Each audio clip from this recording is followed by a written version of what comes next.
어제도 계속 나오더라고요. 네, 정우택 자유한국당 원내대표가 어제 이렇게 이야기했습니다. 자유한국당은 아직 모르시는 분들을 위해서 설명해드리면 새누리당이 당명을 5년인가요? 5년 만에 바꾼 겁니다. 자유한국당. 네. 앞으로 이제 한국당으로 불러달라고 하죠. 네. 근데 많은 분들이 자유당으로 부를 것 같아요. 자한당 뭐 이렇게 줄여 부르기도 하고요. 자한당은 입에 잘 안 붙고 자유당 아니면 한국당 둘 중에 하나로 부르지 않겠나. 어쨌든 새누리당이 당명을 바꿨습니다. 네. 원내대표 정우택 원내대표가 정우택 원내대표가요. 여야 지도부는 탄핵 심판 결과에 절대적으로 승복한다라는 선언해야 한다 이런 이야기를 한 건데요. 대선 후보를 반헌법 인사로 이것에 승복하지 않을 경우에 해당 대선 후보는 반헌법 인사로 규정해서 후보 자격을 부여하지 말 것을 합의하자 이렇게 제안했습니다. 참 이상한 제가 어제 이상한 이유를 얘기했지만 이상한 주장이에요. 예를 들어서 당이 승복하자는 것도 좀 이상하지만 더 나아가서 대선 후보도 반헌법 인사를 규정하자는 거 굉장히 오버스럽거든요. 뜬금없고 한 달 전에. 근데 결국 이제 원내대표가 그 앞에서는 뭐 그러자라고 구두로 자기들끼리 얘기를 했다고. 물론 이게 이제 무슨 성명서를 쓰거나 각 당에 돌아가서 각 당의 입장으로 발표를 하진 않았지만 그 앉은 자리에서 그렇게 하자 얘기가 나왔다는 거죠. 네네. 어제 같이 식사를 하는 자리에서. 밥 먹다가 그렇게 합시다. 뭐 이 정도 나왔다는 건데 물론 최종적으로는 어떻게 입장이 정리될지 모르겠는데 저는 이 뉴스가 참 마음에 걸려요. 어제도 얘기했지만 한 번 더 짚자면 갑자기 주시로 만든 다음에 주시라는 생각은 없었는데 주시를 만든 다음에 제가 이제 새누리당을 오랫동안 관찰한 오랜 관찰자로서 전문 관찰자 아니겠습니까? 제가? 이거 왜 새 관찰하는 분들 있잖아요. 가만히 앉아가지고 하루 종일 새만 쳐다보는 분들 그런 것처럼 오랜 가만히 앉아서 관찰하는 관찰자로서 다른 당에 비해서 압도적으로 유능한 점 한 가지가 있어요. 새누리당 경우에는 첫 번째는 손해 나는 일을 하지 않는다. 대부분 그러려고 하는데 새누리당은 그 손해 나는 일이라는 게 물론 결과적으로 손해 나는 경우는 있어도 손해 나는 일을 하지 않습니다. 그리고 이게 일사불란하다. 그리고 그 일을 대의 명분으로 포장하는데도 아주 매끈해요. 뛰어난. 매끈하다. 이게 옳다 그르다를 말하려고 한 게 아니라 정치적으로 생존하는데 굉장히 최적화되어 있습니다. 굉장히 생존 능력이 뛰어나다. 정치적으로 그 점에 있어서는 옳다 그르다를 떠나 유능하다. 압도적이다. 예외적인 사건을 본 적이 없어요. 근데 자 논리적으로 한번 따져보자고요. 탄핵 결과를 모두 승복해라. 그리고 안 그러는 대선 후보는 퇴출이다. 이제 이런 주장을 하잖아요. 이거 어제도 말씀드렸지만 이건 탄핵 인용 분위기가 탄핵이 된다 하는 분위기가 지배적인 상황으로 우리는 알고 있는데 지금 일반인들은 여론은 그런데 그렇다면 이건 야당이 새누리당에 요구할 상황이잖아요. 새누리당이 이제 탄핵 인용이 되면 인정할 수 없다고 막 길거리 뛰쳐나갈까 봐. 근데 거꾸로 지금 새누리당이 요구를 해요. 네네. 그러면 새누리당이 뭘 걱정해서 이걸 요구하냐. 이걸 따져보자고요. 상황은 두 개밖에 없잖아요. 탄핵이 인용될 경우, 탄핵이 기각될 경우. 첫 번째, 탄핵이 인용될 경우, 그럴 경우 반발하는 사람이 누굽니까? 새누리당이죠. 네, 현 자유한국당이요. 네, 자유한국당이죠. 예. 일단 입에 붙었으니까 새누리당을 일단 할게요. 반발할 사람이 새누리당이에요. 그리고 이제 대선 후보도 걱정하니까 새누리당 대선 후보들이 인용을 받아들일 수 없다, 탄핵을 받아들일 수 없다, 길거리에 나서 막 투쟁을 한다 이거죠. 아, 낯서네요. 네. 투쟁, 예. 근데 새누리가 이 걱정이 되는 거예요. 자기 당 후보들이 길에 못 나서도록 미리 서열을 받아야 되겠다. 이런 생각을 미리 할 거라고 봐요? 새누리당이? 아니, 새누리당에 걱정하는 게 뭔지의 관점에서 보자면 인용이 될 경우에는 자기 당에 소속된 후보들이 막 길에 나가가지고 와 탄핵은 말이 안 된다 이런 얘기를 할까 봐 그게 너무 걱정이 돼가지고 다른 당한테 가가지고 그러지 말라고 요구하는 거예요. 이게 말이 됩니까? 앞뒤가 안 맞아요. 자 그럼 두 번째 탄핵이 기각됐을 경우 생각해 봅시다. 새누리당은 좋죠. 하지만 이제 야당들이 반발할 거잖아요. 80%의 국민들도 막 황당해하고 길로 쏟아져 나오고 그리고 막 야권의 대선 후보들도 막 나와요 길에. 그건 걱정이 되죠. 새누리당 입장에서는. 새누리당 입장에서는 원하는 결과지만 후폭풍이 걱정돼요. 그래서 미리 아무 소리 못하게 야당과 야권 후보들한테 길로 나가면 안 돼. 약속했어. 받아두는 거다. 이건 말이 돼. 논리적으로. 완벽하게. 그럼 새누리가 왜 이걸 걱정하죠 지금? 탄핵이 기각될 거를 미리? 인용될 걸 걱정을 미리. 기각될 걸 걱정한다. 탄핵이 기각된 걸 그렇죠. 걱정할게. 탄핵이 인용될 거는 걱정할 게 아니라는 거죠. 새누리당 입장에서는. 논리적으로 생각해 보세요. 네네. 탄핵이 인용됐으면 좋겠다라는 바람을 가지고 원하는 것만 보지 말고 이 행위의 원인이 뭐냐, 그들의 욕망이 뭐고 공포는 뭐냐, 논리적으로 생각해 보면 새누리당이 걱정하는 건 탄핵이 기각됐을 때 야권이 뛰쳐나오는 게 걱정되는 거예요. 근데 왜 그걸 지금 걱정하냐고요. 제 의문은 그겁니다. 그래서 저는 우리는 모르는 기각될 가능성이 높다고 하는 새누리당만 아는 정보가 있는 거 아니냐. 그렇지 않고서 이렇게 행동하는 거는 말이 안 되지 않냐. 이게 제 방식의 합리적 추론이에요. 네. 어쨌든 제가 어제 이어서 이야기를 하는 이유는 네네. 매우 이상한 상황이라고 저는 생각하는데 아무도 이상하게 생각을 안 해서 짚어드리고 하는 거고요. 이 사람이 우리 인간이 보고 싶은 것만 보려고 하는 본능이 있잖아요. 그럴 수밖에 없죠. 마음이 편하잖아. 기분 좋고. 내가 뜻하는 대로 다 되겠지. 보고 싶은 것만 보려고 한단 말이죠. 근데 내가 보고 싶은 것만 봐서는 마지막에 내가 원하는 결과가 안 나와요. 보고 싶지 않은 것까지 볼 수 있어야지 내가 실제로 원하는 결과가 나오는 거거든요. 제가 보기엔 지금 그런 상황이에요. 그러니까 설마 아닐 거야. 왜냐하면 그럼 마음 불편하잖아요. 예, 짜증나고. 하지만 이게 그렇게 원하는 결과를 얻으려면 지금 만약에 그런 기각 시도 미리 알았다는 건 뭐가 있겠죠. 예. 예, 지난주 탄핵 관련된 토론회에서 네. 김경재 자유총연맹 회장이 네네. 그런 이야기 했다고 소개드렸죠. 네, 뭔가 있는 거예요. 뭔가 있는데 우리는 모르는. 그게 뭔지는 모르겠어요. 여하간 그런 시도가 얼마나 이 엄청나게 반역사적인 시도인지 알려야겠다고 다짐하고 촛불에도 한 번 더 들고 그렇게 생각해야 되는 게 맞는 겁니다. 보고 싶지 않은 부분까지 보고. 저는 그렇게 생각해요. 세상에 공짜는 없는 거거든요. 굉장히 이상한 뉴스입니다. 저는. 제가 최근 몇 달 동안 본 것 중에 제일 이상한 뉴스예요. 자, 다음 뉴스는요. 네, 삼성 관련된 뉴스입니다. 특검이 삼성이 정유라 씨에게 살시도와 비타나 등 명말을 사준 사실이 국내 언론을 통해 드러나자 새로운 말로 갈아타는 이른바 말세탁을 한 걸로 보고 있다라는 JTBC 보도인데요. 특검은 삼성이 말세탁. 네. 이 말을 처분했다고 밝혔지만 매각 대금이 전혀 들어오지 않았다라는 점에 주목하고 있다고 합니다. 아유 주신 뉴스네요. 갑자기 뭐 진도도 안 나왔는데 주신 뉴스가 이렇게 막 쏟아지고. 이게 왜 주신 뉴스냐면은 물론 이제 그 비밀 계약서를 확보했다는 거 아닙니까? 예, 그 또 후속 보도 하나 더 말씀드리면요. 네. SBS는 관련돼서요. 위장 거래로 명마두피를 사줬다라는 비밀 계약서를 확보했다라고 또 밝혔습니다. 네. JTBC는 새로운 명말을 삼성이 사줘서 말세탁을 했다. 왜냐하면 그 전에 이름이 뭐였죠? 비타나하고 비타나 V요. 예. 살시도인가요? 네. 예. 말 두 마리가 있었는데 이게 이제 이게 초기죠. 소위 게이트 초기. 네. 게이트 초기에 이런 말들 이름 나오고 하니까 삼성이 이제 다른 말을 몰래 사줘서 말세탁을 했다라고 JTBC는 보도했고 SBS는 비밀 계약서 그 말을 사준 비밀 계약서를 확보했다. 이게 네. 이제 삼성 이재용 부회장 영장 신청에 이제 추가 보강되는 증거물이겠죠. 네. 조만간 영장 재청구가 될 것 같은데. 그런데 저는 해석이 좀 다릅니다. 네. 뭐 비밀 계약서가 확보됐다는 건 굉장히 결정적인 뉴스이긴 한데 이게 말세탁이라고 보기에는 삼성 입장에서 굉장히 위험한 거래요. 왜 그러냐면 이미 최순실 게이트의 초기였거든요. 네네. 물론 그때까지만 해도 말까지는 안 가고 재단 얘기하고 있었죠. 예, 지난해 10월요. 예. 하지만 이 사태가 어디까지 번질지 모르는데 또 다른 말 계약을 한다.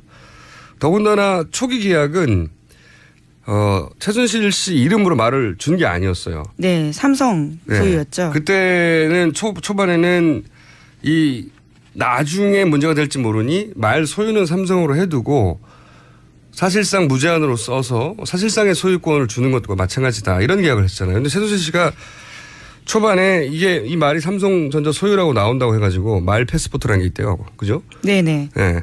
그때 화를 냈었다는 보도가 짧게 있었죠. 네, 올해 초에 동아일보가 그런 보도하면서요. 네. 최순실 씨가 이재용 부회장 이름을 이재룡이라고 주로 발음한답니다. 그래서 이재룡이 VIP 만날 때 말 사준다고 했는데 왜 빌려주냐 이렇게 화를 냈다라는 겁니다. 네. 그 짧게 한 분 단신으로 재밌는 뉴스로 나오고 하는데 저는 이게 핵심이라고 봐요. 최순실 씨와 관련된 해프닝들, 이해할 수 없는 일들은 다 최순실 씨의 욕심, 과도한 욕망 이 관점에서 봐 이해가 되거든요. 그러니까 그런 상황, 초기 게이트가 막 시작된 상황에서도 최순실은 말 소유권을 완전히 넘겨받고 싶었던 거예요. 그래서 저는 말 소유권을 넘겨버리고 이런 복잡한 일을 벌였다. 복잡한 계약이거든요. 그러니까 이게 겉으로는 삼성이 소유한 말 2마리, 실제로는 최순실 씨가 이용하던 정유라가 이용하던 말 2마리를 말장사에서 팔죠. 하나의 거래가 있고. 네네. 그리고 최순실이 다른 말 2마리를 그 말장사 똑같은 말장사로부터 사는 거래 2개의 거래가 있는 거예요. 겉으로는. 그런데 이 별개의 두 개의 거래가 있는 것처럼 보이지만 실제로 하나다. 왜냐하면 삼성이 말을 팔았으면 삼성이 돈을 받아야 될 거 아닙니까? 네네. 근데 삼성이 돈을 안 받아요. 예, 돈 들어오는 흔적이 없다는 거죠. 예, 삼성이 돈을 안 받고 최순실 씨가 비싼 말을 아주 싸게 삽니다. 그러니까 그 말을 주고 첫 2말을 주고 그 차익만 지급한 거죠. 그래서 2 거래가 사실은 하나의 거래인데 그렇게 2개의 거래가 일어난 것처럼 만들어서 말을 넘겨주는 거죠. 네. 현물로 말을 주고. 네네. 네, 그 차익을 이 기사만 봐서 무슨 말인지 몰라요 이게. 그 말이에요. 복잡하게 거래하는 것들을 설명해 네. 주시고 계신 거죠. 네. 예, 예. 그 말인데 이렇게 왜 했느냐. 최순실 씨 소유로 바뀌었거든요. 이렇게 되고 나서.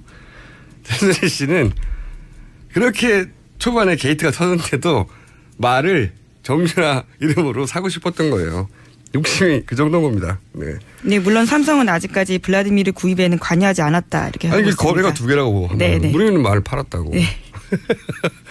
근데 관련된 비밀 계약서가 나왔다는 거죠. 사실 이게 따지면 외통수거든요. 외통수인데 상대가 삼성이기 때문에 네. 영장이 기각될 있을 수 없는 일인데 말했잖아요. 저랑 둘이 이런 일을 했다면 우리는 벌써 감옥 가가지고 네. 지인장이 감옥 가 있다고. 너무 많아. 너무 증거가. 복잡해서 버릴 수도 없는 일인 것 같습니다. 어렵게 한 거예요. 예. 삼성 입장에서는 안 들키려고 머리를 많이 굴린 거죠. 그 전까지만 해도 무슨 일이 벌어져도 마지노선을 지켰는데 예. 내놓으라고 말. 그러니까 결국은 말 내놔 그래가지고 이제 그럼 있던 말 주고 자기 돈 안 돌려받고 말장사만 이익이잖아요. 근데 말장사가 그 돈을 가진 게 아니라 그 차익만큼 다른 말을 더 비싼 말을 주면서 차익 일부를. 그럼 최순실은 엄청나게 싼 가격으로 말을 샀다. 이렇게 주장하는 정도. 그 돈도 자기 돈은 아니랄 거라고 봅니다만은 그런 일이 벌어진 거예요. 예. 재밌는 일. 하지만 영장은 기각될 확률이 80% 이상이다. 네. 750원 네. 거셨던 걸로 기억하는데요. 750원짜리 걸었습니다. 예, 예. 자, 오늘 잠시 후에 이 관련해서 국내 최고 전문가와 함께 인터뷰 예정돼 있거든요. 미리 말해버릴까? 잠시 후에 저희가 최동욱 전 검찰총장을 모시고 요거 삼성 영장 어떻게 되는지 특검 연장 어떻게 되는지 스튜디오를 모시고 이야기 들어보기로 했습니다. 궁금하네요. 네, 어렵게 오셨어요. 어찌나 안 나오시려고 그러는지. 납치왔어요 제가. 자, 다음 뉴스는요? 네, 계속해서 삼성 관련 뉴스인데요. 공정위가 2015년 10월 달에 삼성 합병 이후에 순환 출자가 강화되자 삼성 SDI가 보유한 삼성물산 주식을 매각해야 되는 상황이었는데 그것을 절반으로 줄여줬다라는 것은 이미 보도해 드렸습니다. 관련해서 최상목 당시 청와대 경제수석금융비서관이 공정위에다가 연락을 했다라는 거고요. 또 김 부위원장 같은 경우에는 안종범 경제수석이 역적 내고 있으니까 빨리 처리하라라면서 공정위를 압박했다라는 겁니다. 삼성 편의를 봐주는 게 공정위 차원이 아니라 공정위가 했지만 공정위 차원이 아니라 청와대 지시라는 얘기죠. 예. 이것도 영장에 청구될 정황으로 추가되겠네요. 예. 청와대가 지시했다는 겁니다. 삼성 봐주기를. 왜 삼성이 청와대가 특정 기업만 이렇게 계속 꼼꼼하게 챙기냐 이런 뉴스인 거고요. 다음은요. 또 금융위 관련된 뉴스인데요. 이재용 부회장 경영권 승계와 관련해서 삼성이 쥐주사 체제 전환하기 위해서 금융지사 만들어야 했거든요. 그런데 금융위가 계속 반대했었습니다. 그런데 관련해서 안종범 전 수석 수첩에서 이재용 부회장과 박 대통령 만난 대화를 나눈 기록에요. 관련된 내용이 있다라는 겁니다. 금융지주 이렇게 쓰여 있다고 하는데요. 이게 이제 지난주에 제가 잠시 중간 금융지주라는 단어가 곧 등장할 것이다 언론에 등장했어요. 저 혼자 조용히 500원 따갔고요. 네. 누구한테 따셨나요? 저 혼자 조용히 따갔어요. 중간 금융지주를 한번 검색해 보시면 최근에 언론에 막 등장할 겁니다. 제가 이거 등장하기 전에 미리 얘기했던 사안이고 이게 금산분리 때문에 그렇다고 그랬잖아요. 네.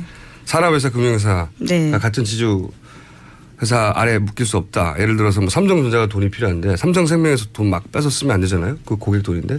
그러지 말라고 분리시키라는 건데 금융산업이 한 지주회사 아래에 있을 수 없다. 이게 금산분리죠.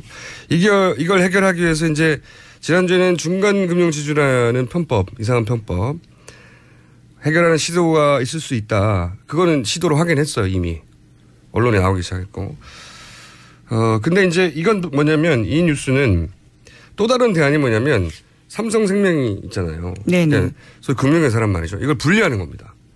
어떻게 분리하냐? 투자회사, 사업회사로. 금융회사인데 쪼개는 거예요. 성격을. 그런 다음에 삼성생명을 금융지주회사. 그러니까 삼성전자는 산업지주회사.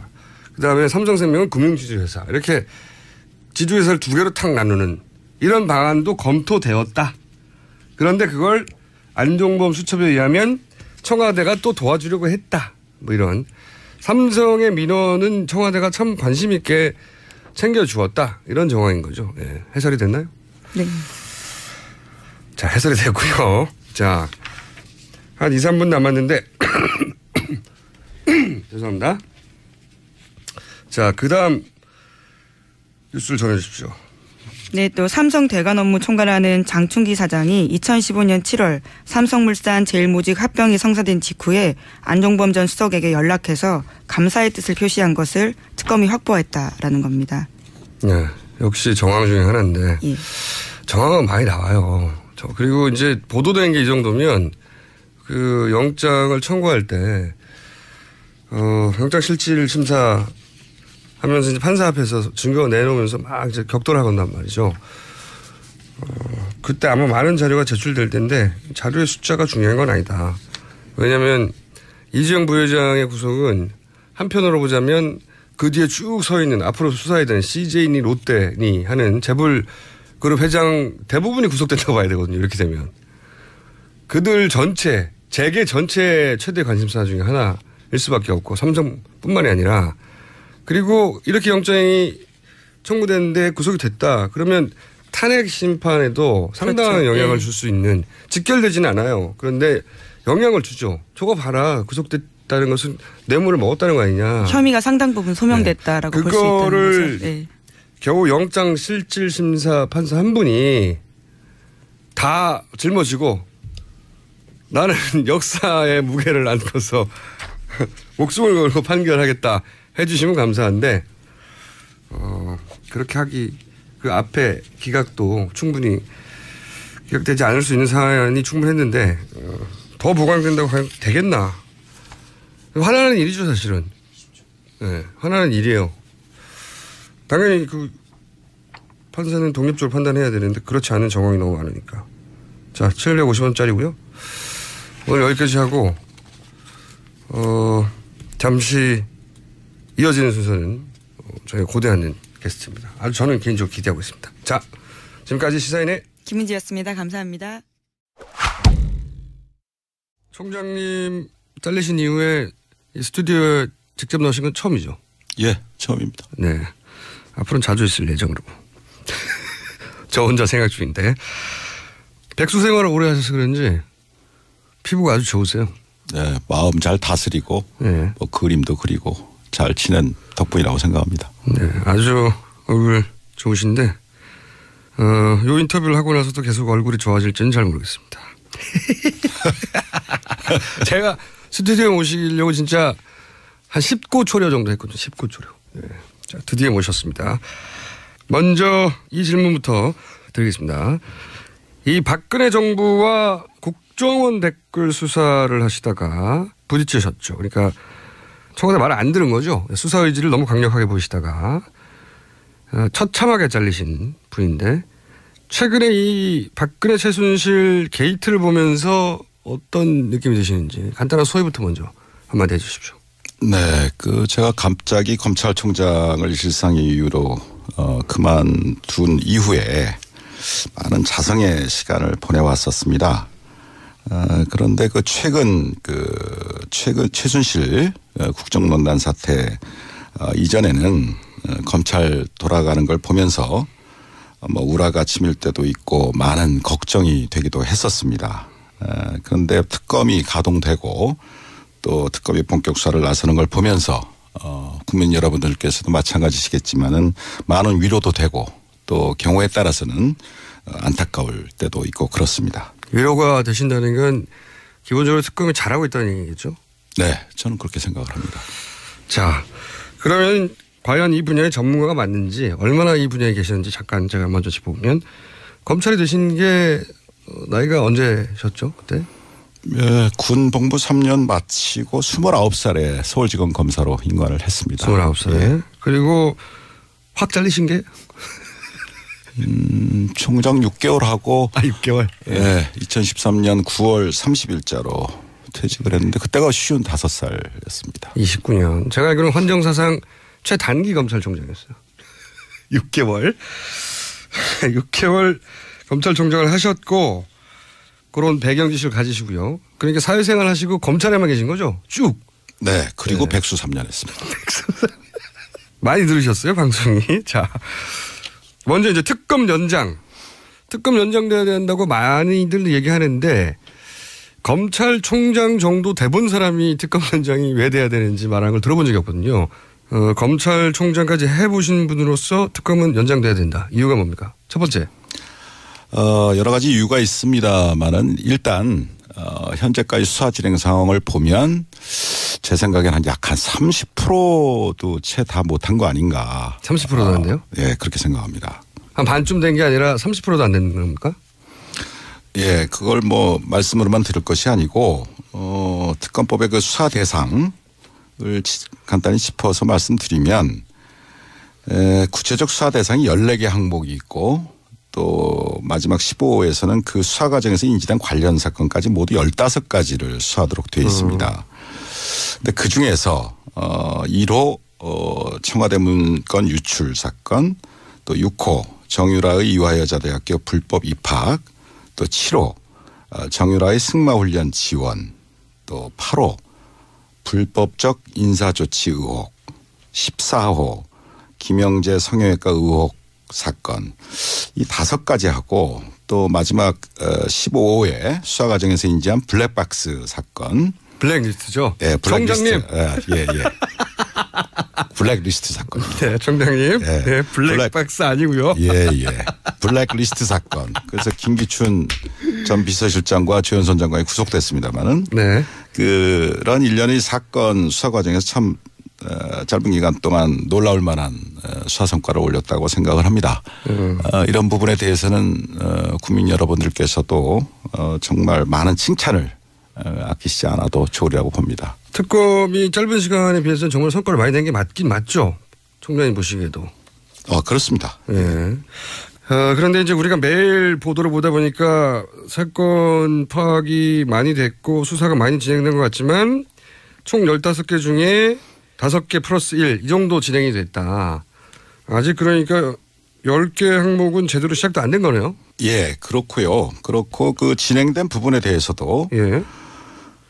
사실 이번 그 최순실 국정농단 사태의 핵심은 재벌과 권력 간의 불법 유착 비리 그리고 그것을 가능하게 했던 그 공무원들의 비호 방조에 대한 처벌 문제지 않습니까?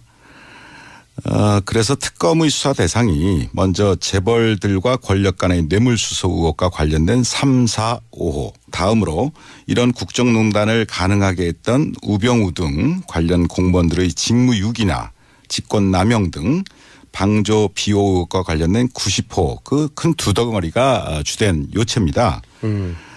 그런데 그 재벌 권력과 재벌 유착과 관련해서는 잘 아시다시피 삼성 이재용 부회장 영장 기각으로 인해서 예. 3주간 또 수사가 많이 딜레이 됐고 나아가서 삼성 이외에도 SK라든가 롯데라든가 CJ라든가 예. 이런 여타 재벌들에 대해서도 많은 뇌물수 의혹이 제기되지 않았습니까? 진도가 딱 막혔어요. 이거 네. 영장 기각되면서. 그런 부분에 대해서는 전혀 지금 수사를 진척할 수 있는 여유가 없었던 것 같고 그다음에 그 무엇보다도 이러한 국정농단을 가능하게 했던 그 비호 의혹과 관련해서 예.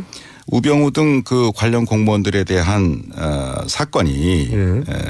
뭐 아직 시작도 안 했고 막 그거는 이제 시작 단계 아닌가 뭐 그렇기 때문에 결국 실질적으로 봐도 30% 이상은 진척됐다고 보기가 어렵다. 그렇군요. 듣고 보니까 그런데 그래서 이 영장 기각이 굉장히 크게 특검의 수사를 방해하는 건데 자 그럼 이제 대형 사건 수사도 하셨고 검찰총장도 하셨고 그런 경험을 총망라해서 비춰볼 때 이 정도 규모의 복합적인 사건이면 얼마의 인력이 지금은 20명이거든요. 근데 얼마의 인력이 얼마의 기간 동안 20명이 70일 동안 하고 끝날 공산이 크게 되는데 얼마나 필요합니까? 얼마의 기간과 사람? 네, 그래서 이 부분에 대해서는 이전에 특검법 제정되기 전에도 제가 한번 지적한 기억이 있습니다만은 적어도 이런 정도 사건이라면 너무 많은 그 의혹이 제기되어 있는 사건이기 때문에 적어도 유능한 검사 약 40명 정도는 투입을 해서 1년 정도는 1년? 지속적으로 수사를 해야 비로소 대부분의 실상이 제대로 밝혀질 것이라고 믿습니다. 실제 과거에 그 수사하셨던 재벌 수사 경험에 비춰보자면 어떻습니까? 구체적으로 좀. 네. 그 수사라는 것은 이제 선택과 집중이 참 중요한데 제가 2006년도 중수부 수사기획관을 할 때 그때 현대자동차 비자금 사건을 수사한 적이 있습니다. 한 건. 예. 네. 그 단발 사건이죠. 한 건 사건이었는데 그때만 해도 중수부 검사 20명 정도가 4개월 정도를 정말 낮밤 없이 내사 및 수사를 진행했고 그렇게 해서도 아주 힘들게 청문개정을 구속했던 기억이 있습니다. 그러군요. 한 건을 4개월 해야 제대로 수사가 되는데 지금 이 정도는 안 된다. 그러니까 총장님 보시기에는 2배로 늘리고 뭐 70일, 100일이 아니라 1년을 해야 된다. 이렇게 보시는 거죠. 그렇습니다. 네, 예, 이게 제대로 수사가 되려면. 이게 최고 전문가의 견해입니다. 자, 수사가 아직 30%도 안 됐다. 그게 첫 번째 이유고. 그러면 두 번째 이유는 어떤 게 있습니까?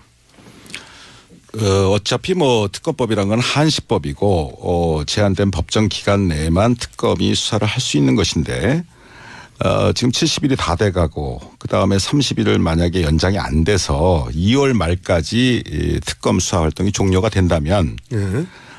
이 특검에 수사하고 있었던 이 모든 사건들은 다시 검찰의 손으로 넘어가게 됩니다. 네네. 그런데 이 사건을 먼저 수사했던 현재의 검찰은 예. 재벌과 권력 간의 뇌물수수 혐의에 대해서는 손도 대지 못했었고 직권남용. 예, 직권남용죄로만 기소를 했죠. 예. 또 우병우 등 그 관련 공무원들의 비호 방조 의혹에 대해서는 막 제대로 수사도 하지 못한 채 특검한테 사건을 전부 이관하는 지금 그런 상황이 되지 않았습니까? 저도 취재를 해보니까 우병우 관련은 텅 비어 있다고 하더라고요. 예. 네. 아예. 예. 그래서 뭐 여러 가지 뭐 국정원 댓글 사건도 있고 국정원 간첩 증거 조작 사건도 있고 뭐 여러 가지 사건들이 많이 있었습니다. 예. 뭐 또 세월호 예. 사건 수사 제대로 수사가 안 됐던 뭐 여러 가지 사건들이 뭐 제대로 수사가 안 돼서 저도 참 안타깝고 그렇게 바깥에서 바라다 봤습니다마는 그 중에서도 이 최순실 박근혜 국정농단 사태하고 직결된다고 할 수 있는 예. 정윤회 사건이 있지 않습니까? 네네. 그 경우에 다 기억을 하십니다마는 정의대 사건은 찌라시로 그렇죠. 또 국정농단은 아예 없었던 걸로 예. 그렇게 다 검찰에서 수사를 해서 그때 덮어버렸지 않습니까? 국정농단이 아니라 문서 유출 사건이 돼버렸죠. 졸지에 국정 문서 유출 사건으로 예. 사건이 변질이 됐고 예. 국정농단 사태는 다 물밑으로 들어가 버렸죠. 그렇죠. 그래서 그때 당시에 검찰이 제대로 바로 서서 정말 원칙대로 수사를 제대로 하는 척이라도 했다면 대한민국이 과연 이런 지경까지 되었을까? 또 우리 대통령께서도 이렇게 불행한 상황까지 봉착을 하게 됐을까? 탄핵이라는 참 아쉽습니다. 그런데 그 당시에 수사했던 그 검찰 지휘 라인이 어떠했는지 그 총수께서는 기억을 하십니까? 테스트인가요? 우선 법무부 장관이 황교안, 네. 검찰 지휘권을 가지고 있는 그리고 총장은 김진태, 중앙지검장이 김수남 그리고 청와대에는 그 유명한 김기춘, 우병우 이 두 분이 있었죠. 네. 예, 어떻게 저보다도 더 잘 기억을 하고 계신 것 같습니다. 박수 부탁드립니다.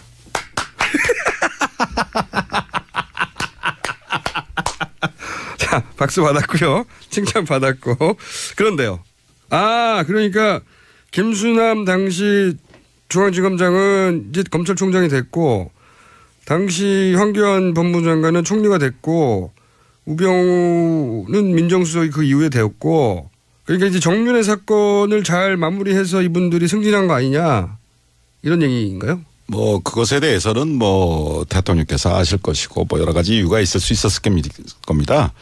그러나 제 개인적인 판단으로 한 가지 분명한 것은 그분들이 찌라시라는 대통령 가이드라인을 따르지 않고 법과 원칙에 따라서 정윤회 사건을 제대로 수사해서 처리했다면 막 그 자리에 갈 수 없지 않았을까 뭐 그런 생각을 합니다.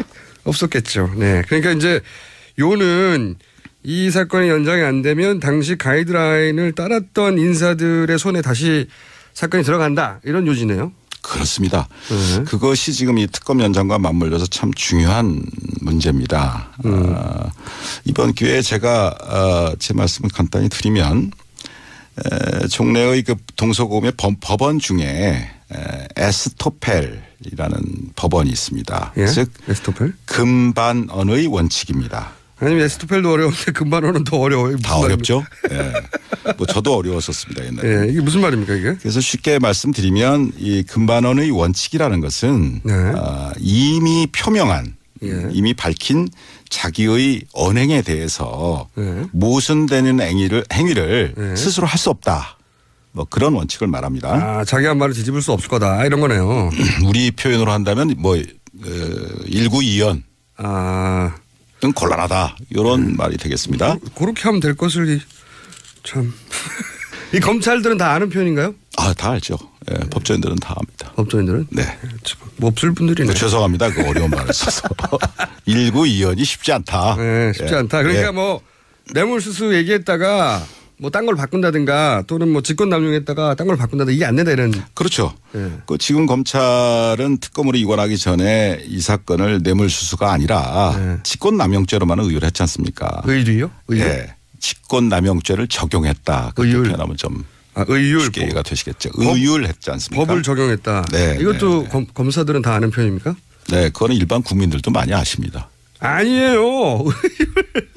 의율. 이런 의율이를 법을 적용했다. 이거 네. 법률 조항을 직권남용죄라는 형법상의 처벌 조항을 적용했다. 그거를 의율한다고 그렇습니다. 뭐뭐에 의거하여 법률을 적용하다고요? 그렇죠. 그런 의미입니다.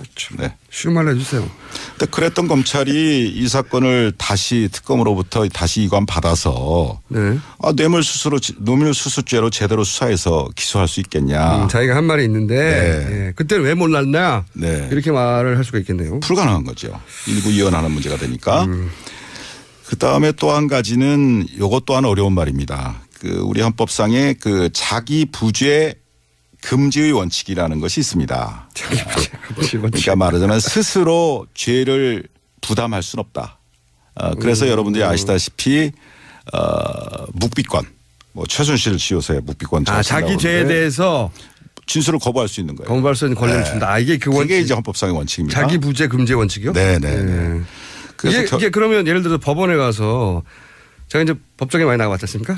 법원에 가가지고 증인들이 있을 때 제일 먼저 물어본 것 중에 하나가 이 진술과 관련해서 자기 가족이나 친척한테 불이익을 줄 수 있는 내용이 있느냐. 그런 거 거부해도 된다. 일종의 그러한 입장에서 이제 증언 거부권이 보장이 되어 있는 겁니다. 그게 이 원칙에서 출발하는 거네요. 네.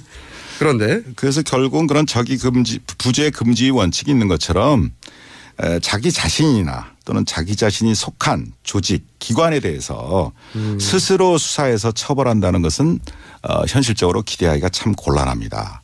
이건 현실적인 문제이기도 하죠. 그러니까 검찰이 만약에 검찰 내부에 지금 사건과 연루된 사람이 있는데 제대로 수사를 할 수 있겠냐? 곤란하다는 거죠. 네. 어려울 거다. 네. 그래서 결국은 공무원의 비호 방조 의혹 수사를 하다 보면 결국 지금의 검찰 지휘 라인과 또 관련 검사들이 수사 대상이 될 가능성도 있지 않겠습니까? 많겠죠. 네. 예를 들어서 최순실 입국했는데 31시간 동안 왜 봐줬어? 여러 가지가 있죠. 그리고 국정농단 벌어졌을 때 몰랐어. 정윤회 사건 때도 그랬고. 우병우 라인이 누구야? 이런 질문을 받을 수밖에 없잖아요. 지금. 그렇습니다. 그런데 그걸 자기 손으로 자기가 할 수 있겠냐. 어렵다. 그러니까 결국은 자기의 상사, 동료, 후배를 스스로 수사하게 되는 그러한 참 어려운 그런 상황이 예상이 되는 것이죠. 그래서 이런 경우에 바로 대비해서 특검 제도라는 것이 있는 것이고 아주 쏙쏙 이해가 되고 있어요. 이번에도 특검법을 도입해서 특검이 수사를 하게 된 것도 바로 그런 이유입니다. 수사가 얼마 안 됐다. 30%도 안 됐고 그다음에 진짜 큰 덩어리는 이제 막 시작 단계고 그리고 만약에 연장이 안 된다. 그러면 박근혜 정부 시절에 가이드라인을 따랐던 검찰의 수뇌부에 이 사건이 넘어가고 그리고 그 검찰 내부에 분명 수사 대상도 있을 수 있는데 제대로 검찰이 자기 식구들을 제대로 칠 수 있겠냐 이런 거죠. 예. 네. 이해했습니다. 그럼 만약에 특검 연장이 안 될 가능성이 점점 농후해지고 있는데 만약에 정말로 특검 연장이 안 되고 지금 우려하신 대로 넘어갔어요. 그럼 구체적으로 무슨 일이 벌어집니까? 네. 검찰 내부에서. 제가 한 26년간 검사 생활을 한 입장에서 검찰총장까지 되신 분들의 경험을 못 들어봤거든요. 네. 맨 꼭대기에서 봤을 때 무슨 일이 벌어집니까 이게? 그런 입장에서 네.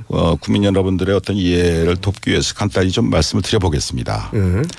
잘 아시다시피 그 특검의 지위는 법적으로 독립되어 있지 않습니까? 그렇기 때문에 특검에서 수사하고 있는 그 수사 상황을 대통령과 법무부 장관 그리고 검찰 수뇌부에게 보고하지 않아도 되도록 되어 있습니다. 그게 굉장히 중요한가 보죠. 또는 더 나아가서 보고해서는 안 되도록 되어 있습니다. 그러니까 이게 굉장히 중요하니까 그렇게 했겠죠. 굉장히 중요한 문제죠. 왜 그렇습니까? 수사를 하다 보면 가장 중요한 것은 수사 기밀의 유지입니다. 그렇겠죠. 수사 기밀의 유지고 또 수사 기밀이 유출이 되면 그 수사와 관련된 이해 관련자들이 여러 가지 측면으로 작용을 하게 됩니다. 증거를 조작하거나 인멸하거나 대답을 준비하거나 또 압력을 넣는다거나 여러 가지 문제가 있기 때문에 그 부분이 굉장히 중요한 것인데 특검법은 이제 그걸 보장하고 있는 거죠. 독립성을. 그런데 특검 이전의 검찰로 다시 돌아가게 되면 그때그때의 수사 상황이 비호 방조 의혹을 받고 있는 황교안 대행이나 또 김수남 총장에게 보고되겠죠. 당연히. 그렇게 되고 또 보고돼야 되는 게 검찰 체계죠 지금. 네. 중요한 사항에 대해서는 보고를 하도록 되어 있습니다. 또 현대 검찰 내에 그대로 존재하고 있는 왜 검찰 인사가 없었지 않습니까? 우병우 라인이 예를 들면 그대로 있다는 거죠. 네. 김기춘 우병우 라인을 통해서 수사 정보가 유출될 우려도 얼마든지 있다고 봅니다. 우려가 있는 게 아니고 그 당연하겠네요. 사실은 안 물어볼 수 없고 물어보면 답해야 한다는 거 아닙니까? 뭐 당연한 건 알지 몰라도 그런 현실적 우려는 충분히 있습니다. 쉽게 얘기해서 수사 대상인 박근혜 또 최순실 측도 예. 경우에 따라서는 구체적인 수사 진행 상황을 알게 될 가능성도 배제할 수가 없습니다. 그렇게 드라이하게 말씀하셨는데 박근혜 대통령 입장에서는 알아야 되겠죠. 물어봐야 되겠네요. 당연히. 예, 상식적으로 보자면. 그렇게 알게 되면은 수사검사한테 압력이 내려갑니까? 네, 뭐 그렇게 되면 경우에 따라서는 수사를 방해하는 가이드라인이 다시 작동할 수도 있고 또 거꾸로 수사검사들에게 영향과 압박이 내려가게 될 것이고 뭐 한마디로 의혹 대상자들이 수사를 지휘하는 참 웃지 못할 그러한 특검 이전의 상황으로 돌아갈 수 있다는 것이죠. 속속 이해가 되고 있습니다. 예, 요컨대 비리 방조 의혹을 받고 있는 바로 그 공무원들이 수사를 지휘하게 된다면 자신들의 의혹은 축소 은폐하려고 하는 것이 당연한 본능 아니겠습니까? 당연하겠죠. 또 그러기 위해서라도 권력과의 유착이 드러나고 있는 삼성을 비롯한 재벌들과도 은밀히 협조해서 뭐 증거 인멸한다든가 증거를 뭐 그런 현실이 얼마든지 벌어질 수도 있다 이런 얘기입니다. 뭐 그렇게 해가지고 무슨 수사가 제대로 되겠습니까? 듣고 보니까 심각하네요. 듣고 보니까 당연히 일어날 수 있는 일들이고 실제 검찰총장이 되시면서 26년간 검찰 내부에 있으면서 이런 경우를 경험하신 거죠. 자, 계속해서 이제 이런 말씀하셨어요. 그 비호 방조 의혹이 있는 공무원들이라고 이제 드라이하게 표현하셨는데 이게 바로 예를 들면 우병우 라인이나 이런 걸 의미하시는 것 같은데 만약에 검찰 내부에서 여전히 살아있다고 생각하시는 그 라인 이름이 어떻게 됩니까? 갑자기 훅 들어가는 거죠. 그게 바로 아까 자기 부재 금지 원칙에 따라서 제가 진술을 거부할 수가 있습니다. 아니 근데 이미 잘리신 분으로서 예를 들어서 이 분들에 대한 짐작이 있으신 거잖아요. 그죠? 짐작이 있지만 지금 말씀하실 수 없다는 거잖아요. 그렇죠. 뭐 제가 전직 검찰총장으로서 그런 부분에 대해서 구체적으로 검역을 한다든가 그런 것은 적절치 않다고 생각하고요. 아니 저는 적절하다고 생각하는데요. 국민들께서 다 아시는 바 아니겠습니까? 몰라요. 이거는 검찰만 알지. 자, 성함을 말씀해 주실 수 없으면 지금 곤란해서 예를 들어서 지금 걱정하시는 대로 특검이 연장이 안 되고 이것이 다시 부역을 했던 사람들의 손으로 넘어갔다. 이런 사태가 벌어지면 그때는 나와서 그분들에 대해서 이런 분들이라고 최소한 성이라도 이렇게 말씀해 주실 추가적인 인터뷰를 한 번 더 하시죠. 그럼 그때. 하시는 거 봐서 생각해 보겠습니다. 방송감이 굉장히 늦었어요. 하시는 거 봐서. 자, 그러면은 저는 풍경을 방정하게 유지하면서 총장님한테 잘 보여서 반드시 추가 인터뷰를 제가 따내는 것으로 약속드리겠습니다. 자, 잠깐 중간 정리를 하면 특검 연장 왜 해야 되느냐. 아직도 출발 단계다 수사. 이거 하려면 1년 해야 된다. 제대로 하려면. 그리고 연장 안 되면 다시 가이드라인 시절로 돌아간다. 그 손으로. 그러면 제대로 수사될 리가 없다. 그리고 실시간으로 수사 상황이 수사 대상자들에게 넘어갈 수도 있고 당연히 박근혜 최순실 이쪽에도 넘어가서 제대로 수사되지 않고 과거에 우리가 겪어왔던 사건들처럼 유야무야 끝날 수도 있다. 그런 심각한 우려 아주 설득력 있습니다. 저희가 이제 총장님을 잘 모셨다고 저 스스로 저를 칭찬하고요. 자, 근데 시간이 저희가 벌써 2부 시간이 다 됐네요. 여기서 잠깐 끊고 저희가 아마도 오늘 내일 중으로 영장 재청구가 있을 것 같은 분위기인데요. 자, 이재용 그 부회장 영장요. 이게 이제 1차 기각됐었거든요. 이거 좀 쉽게 설명해 주세요. 왜 기각됐다고 보십니까, 당시? 뭐 저도 뭐 언론 보도를 통해서 아는 것밖에 없습니다만은 제 입장에서 보면 크게 보면 세 가지였던 것 같습니다. 기각 사유가. 첫째는 뇌물죄나 제3자 뇌물공여죄에 대한 얘기인데 도대체 뭐에 대한 대가성이냐 또 부정한 청탁을 한 적이 있느냐 뭐 이런 것들에 대한 구체적 증거를 좀 더 보완해라. 증거를 더 가져와라. 뭐 그게 하나가 있고요. 그다음에 또 하나는 이 사건 진행 과정에서 뭐 대통령과의 독대 문제라든가 또 미르재단 또 정유라에 대한 삼성 지원 문제가 삼성 합병 이후의 일 아니냐. 그럼 삼성 합병과는 관련이 없을 수도 있는 거 아니냐라는 의구심. 뭐 두 번째는 그런 게 있었던 것 같고요. 그다음에 세 번째는 조사와 관련된 문제인데 대개 뇌물수수죄의 경우에 있어서는 뇌물공여자와 뇌물수수자를 동시에 처리를 합니다. 그런데 이 사건의 경우에 있어서는 대통령께서 검찰에서 조사를 거부했고 또 지금도 뭐 밀고 당기고 진행 중인 걸로 알고 있습니다만 안 하실 것 같아요. 아직까지 특검에서도 조사에 응하지 않고 계시지 않습니까? 그래서 법원 입장에서는 이런 부분 즉 뇌물수수 혐의를 받고 있는 대통령에 대한 조사가 아직 이루어지지 않지 않았느냐라는 지적. 이게 특검 세 가지였던 것 같습니다. 특검 책임은 아니잖아요. 물론이죠. 물론이죠. 특검은 최선을 다하고 있다고 봅니다.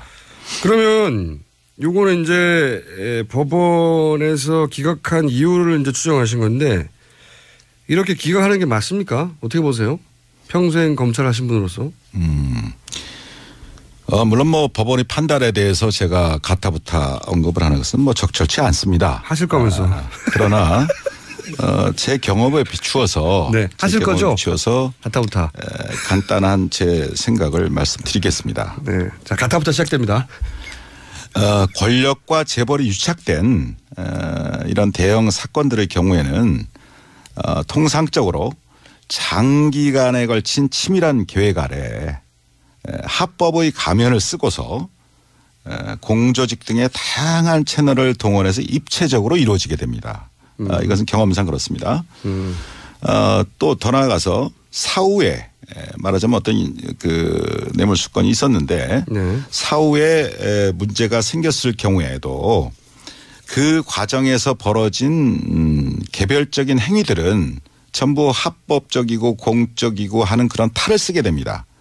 그러면서 그 개별적인 하나하나의 행위들에 대해서는 합법적이었다 공적이었다라고 말하자면 카모플라지를 한다 이런 얘기입니다. 카모플라지. 그런 식으로 그 시스템을 만들어 놓는다 이겁니다. 미리 만들어 놓는다는 얘기입니다. 그러니까 이게 이런 재벌 정도가 우리나라의 최고급 자원들을 총동원해 쓸 수 있는 재벌. 물론이죠. 이런 재벌들이 일으키는 사건 같은 경우에는 개별적 하나하나 사건들은 나중에 문제가 되면 이게 합법이었다라고 말할 핑계를 미리미리 준비해내서 그렇게 짜고 시작한다는 거죠. 다 외형적인 명분을 만들어 놓고 시작을 합니다. 그렇겠죠. 그렇기 때문에 그런 사건을 일상적으로 우리 주변에서 일어나는 소소한 어떤 그런 단순 뇌물 사건의 관점에서 바라다 보게 되면 그 실체에 부합되는 제대로 된 법적 평가나 처벌이 결코 가능하지 않습니다. 불가능합니다. 그러니까 뭐 동네 그 공무원들하고 동네에서 공무원들과 뭐 돈 몇 푼 주고받았든가 이런 사건들처럼 취급하면 안 된다는 거죠, 이거는. 예를 들면 뭐 음주운전 봐줄 테니까 100만 원 줄게. 이런 사건하고 완전히 다르다는 얘기입니다. 완전히 다르다. 그럼 어떻게 해야 되느냐.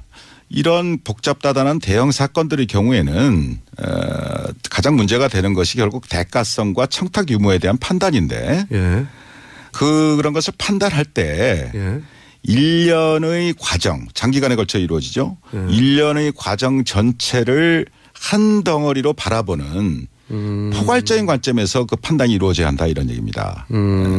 뭐 그래야 비로소 그 실체에 근접한 판단이 가능하게 되고 그렇기 때문에 바로 도입된 것이 포괄적 뇌물수수죄 법리고 포괄적. 뭐 여러 차례에 걸쳐서 우리 대법원에서도 판례로 확립된 입장이기도 합니다. 그러니까 이런 재벌 사건 같은 경우에는 개별 행위는 이미 공무원들이 동원되거나 뭐 하면서 합법적인 틀을 쓰고 있기 때문에 개별 따지면 소용이 없고 전체적으로 볼 때 뭐 지난 2, 3년간 진행된 전체적인 과정을 볼 때 포괄적으로 이것은 뇌물수수로 봐야 하고 그래야 밝혀지는 거기 때문에 대법원도 이미 그렇게 정리해 둔 거라는 거죠. 네. 그걸 뭐 제가 예를 조금 돕기 위해서 말씀드린다면 네.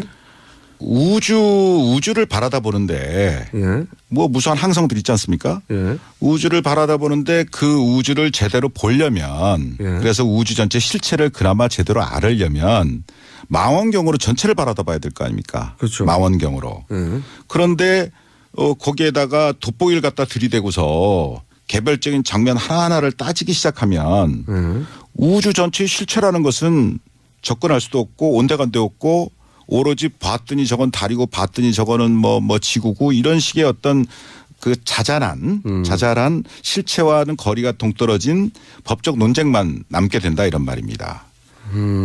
한마디로 말씀을 드리면 우리가 하늘에 있는 달을 보더라도 돋보기를 들이대고 달을 보려면 그 달이 제대로 보이겠습니까? 망원경으로 봐야지. 이제 그런 의미입니다. 비유 좋은데요. 네. 박수. 그러니까 법원이 논쟁이라고 삼는 부분들이 이 재벌 연관 사건의 기준에 보자면 이런 식으로 하면 안 된다. 이 전체 큰 틀을 봐야 되는데 이런 문제 지적을 하신 거고 아주 설득력 있습니다. 이런 얘기를 역시 검찰총장이 돼야 할 수 있는 건가요? 제가 듣고 싶었던 답변이에요. 이게 그래서 문제다. 그러면 지금 영장을 어쨌든 재청구합니다. 하는 것 같아요. 오늘 내일 그런 분위기예요. 하겠죠. 근데 이번에도 기각되면 어떡하죠? 글쎄요. 그 법원 입장에 대해서는 뭐 미리 예단할 수는 없다고 생각을 합니다. 그러나 제 수사 경험으로 보면 재벌 사건의 경우에는 사건을 파면 팔수록 관련 증거들이 눈덩이처럼 불어나는 게 일반적입니다. 워낙 광범위하게 그렇습니다. 했기 때문에 연루된 게 많고 또 장기간에 걸쳐서 진행이 됐고 연루된 기관도 많고 사람들도 많기 때문에 그런 부분들이 시간이 가서 파면 팔수록 다 튀어나온다는 얘기입니다. 일부지만. 네. 예를 들면 이번 사건의 경우에도 언론 보도를 보면 안정범 수석의 그 최근 수첩이 39건이 추가로 압수됐다는 거 아니겠습니까? 제가 이걸 종범 실록이라고 부르고 있거든요. 그래요. 약간 비웃을 수 있는 느낌인데요. 말을 잘 만들어내시는 것 같아서. 총장님 여기서 박장대소해 주셔야 되는데 어허허 이렇게 하시면 종범 실록. 예. 또 최근에 금감이나 또 공정위에 대한 압수수색도 있었던 걸로 알고 있는데 아마 그런 과정에서 많은 물적 증거를 추가로 확보를 했을 겁니다. 또 더 나아가서 관련자들을 뭐 누굴 조사했는지 모르겠습니다만 많은 사람들을 추가로 조사했을 것이고 그래서 만약에 이번에 특검이 이재용 부회장에 대한 영장을 재청구한다면 관련 소명 자료에 대해서 충분히 보완이 더 돼서 소명에 자신 있지 않느냐 뭐 그런 걸 의미한다고 봅니다. 그런데 기각되면요? 글쎄요. 예. 여기서 김 빠지게 글쎄요가. 아니 그러니까 이럴 경우에는 예를 들어서 재벌의 영향력, 법원의 독립성 이런 걸 의심해 봐야 된다 이렇게 대답해 주셔야 되는 거 아닙니까? 글쎄요. 뭐 기각이 될지 안 될지 모릅니다만은 만에 하나 기각이 된다면 그거는 이재용 부회장 본인이나 삼성 그리고 나아가서 국가 경제에도 썩 좋은 영향을 미치라고 생각되지 않습니다. 아니 결과 말고 왜 기각됐냐. 이게 잘리신 마당에 백수신데 이거는 그냥 논평해 주시죠. 만약에 기각됐다. 그럼 뭐라고 봐야 되느냐. 어떻게 생각하는 거를 다 말씀을 드리겠습니까? 그러면 아까 한번 이야기 나왔듯이 연장이 안 되면 플러스 특검 연장이 안 되면 플러스 영장이 기각되면 이것도 그때 나오셨을 때 이렇다면 바로 이런 것이다라고 인터뷰를 한번 더 해 주십시오. 하시는 거 봐서 생각해 보겠습니다. 너무 깐깐하시네. 나오신다고 하시지. 자, 저는 약속 받은 걸로 하겠습니다. 자, 그러면은 해석은 자유십니다. 아마 나오시게 될 겁니다. 마침 또 에버랜드 수사를 하신 적이 있잖아요. 그때 그 구속 기소도 하신 걸로 기억하는데 에버랜드 사건과 지금 이번 삼성 사건과는 같은 거 아닙니까? 결국은? 그 당시에 제가 2003년도에 서울지검 특수 2부장을 할 때 에버랜드 사건을 공소시효 임박해서 처리한 적이 있습니다. 예. 물론 그 당시에도 여러 가지 많은 안팎의 어려움이 있었기 때문에 구속 못했습니다. 구속 못하셨어요? 구속 못했고 당시에 에버랜드 사장하고 네. 경영지원본 실장인가 그 임원하고 그 두 분만 기소까지. 공소시효 문제 때문에 네. 공소시효 문제 때문에 일단 분리 기소를 해서 아하.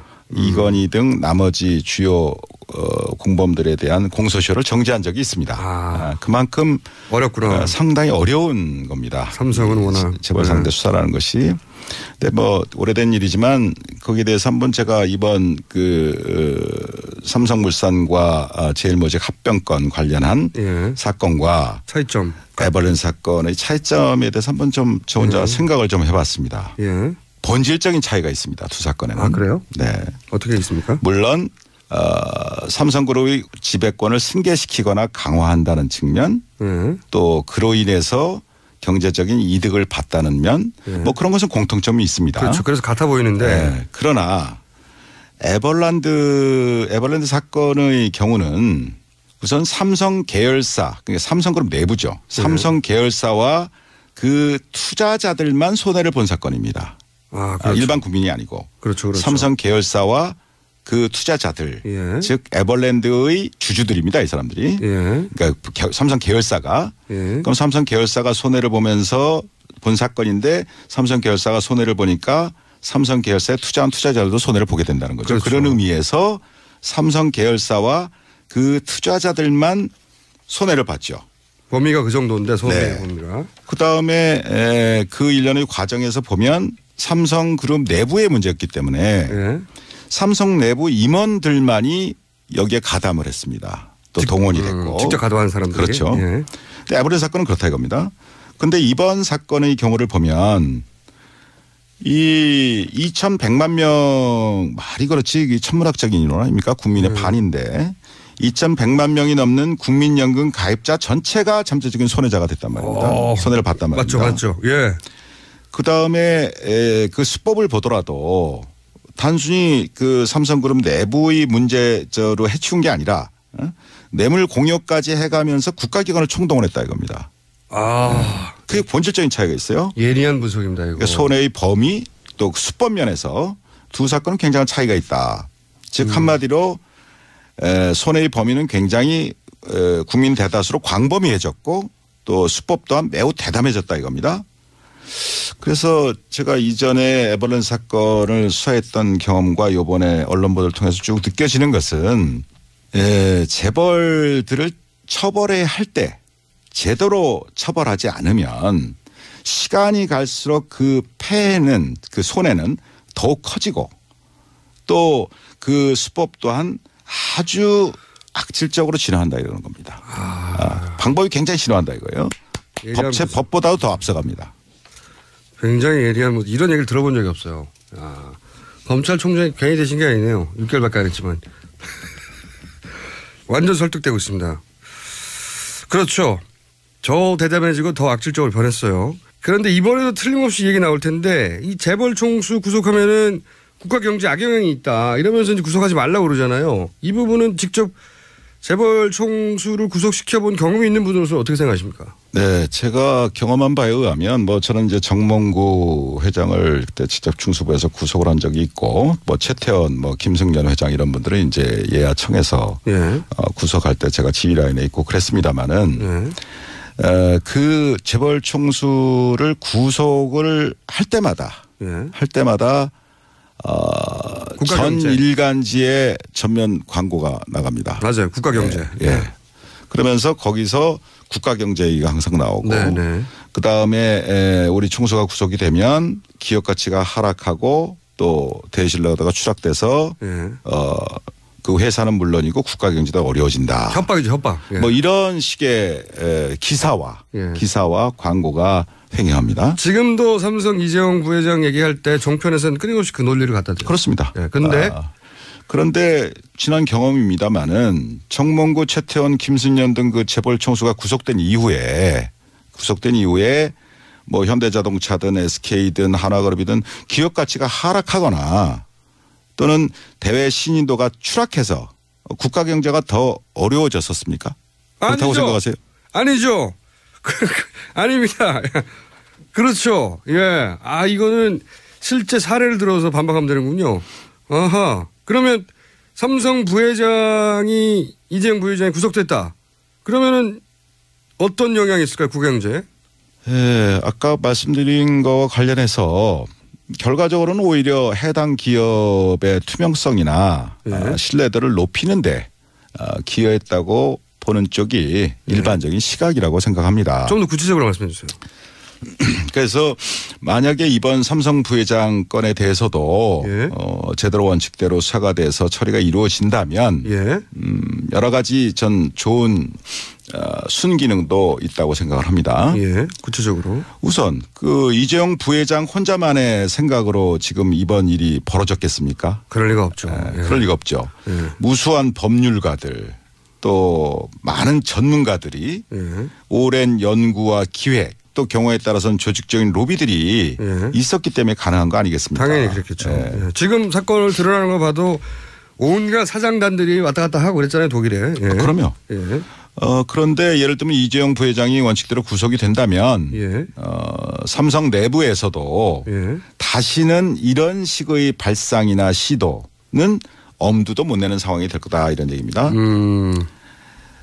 그래서 뭐 그렇게 해도 된다고 조언했던 사람들은 다 잘려 나갈 것이고 오히려 삼성 경영진 내부에서는 앞으로 총수를 보호하기 위해서라도 좀 더 합법적이고 윤리적인 방향으로 나가야 되겠다라고 하지 않겠냐 이런 얘기입니다.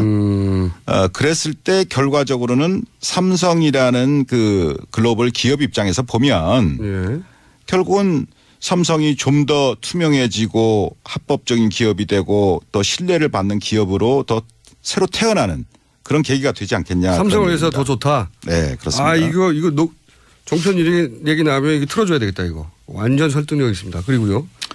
그 다음에 그 우리나라에서 삼성이라는 그 위치가 있지 않습니까? 있죠. 1등. 그럼 어떻게 보면 재벌 전체를 선도하고 뭐 그런 부분도 있지 않습니까? 제1기업이기 때문에.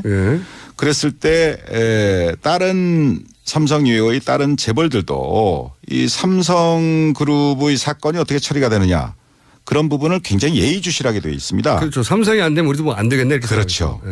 그렇죠. 제가 말씀드릴 걸 먼저 말씀하시네요.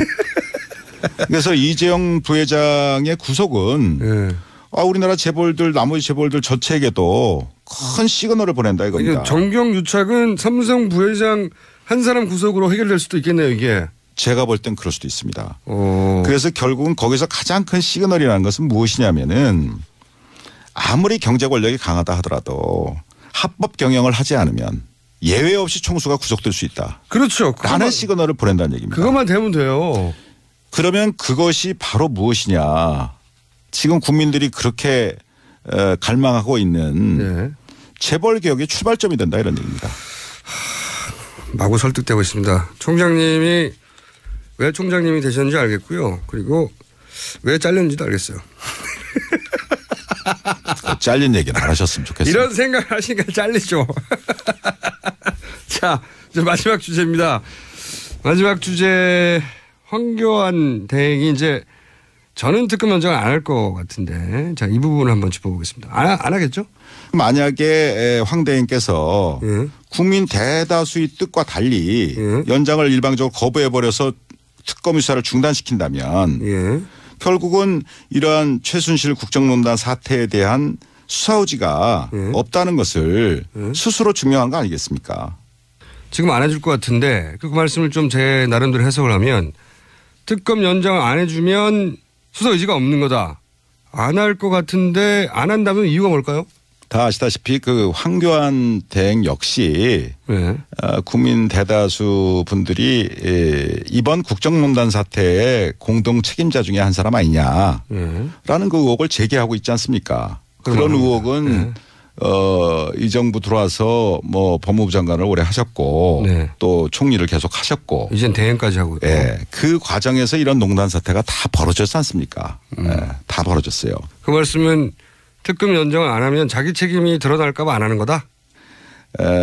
결국은 수사를 계속해야 하는 특검에서 수사를 계속해야 하는 상황에서 연장을 안 해줘서 수사를 갑자기 멈추게 한다면 이러한 국민들로부터 받고 있는 본인 연루 의혹에 대해서 해소시킬 수 있는 기회를 스스로 놓치는 것이다. 라고 생각을 합니다. 그러니까 논리적으로 보자면 본인이 연루되지 않았다면 털 기회인데 그걸 연장 안 하는 걸 보면 본인이 연루된 거 아니냐. 라는 의혹이 또 제기될 수도 있다는 얘기입니다. 예. 네. 그런 의혹이 제기될 수 있는 수준이 아니라 그런 거 아닌가요? 본인이 연루된 게 나올까 봐 특검 연장을 안 한다. 이렇게. 뭐 제가 전직 총장으로서 그런 말씀 드리는 건 적절치 않다고 보는데요. 네. 어쨌든 특검을 연장해서라도 본인의 국민들적 의혹을 해소시키는 것이 황교안 대행 본인에게도 좋을 것이다. 또 그것이 국민들이 바라는 바일 것이다. 라는 게 제 의견입니다. 살짝 약간만 삐딱하게 보면 이게 협박처럼 들려요. 하는 게 좋을 것이다. 자, 그러면은 아까 이야기에 이어서 오늘 이 자리에서는 답변 안 하실 것 같으니까 아까 이어서 특검 연장도 안 되고 영장도 기각되고 그리고 황교안 대행이 이제 연장 안 한다는 결론을 내리는 이런 사태가 아마 이달 말이면 판결이 날 텐데 그때 되면 다시 나와서 굉장히 강력하게 말씀해 주실 거죠? 근데 어떻게 매번 저보고 다시 나오라고 이렇게. 아니 오늘 다 얘기 안 하시니까. 근데 다음에 나오시면은 이제 명단 쫙 들고 와가지고 이름 막 부르고 막 그러실 거죠? 그런 일이 있겠습니까? 두고 봅시다. 자, 다음에 나오시면 다음 한번 예약해놓고 자 마지막으로 이 얘기해야 되겠네요. 황교안 대행 이런 말 했어요.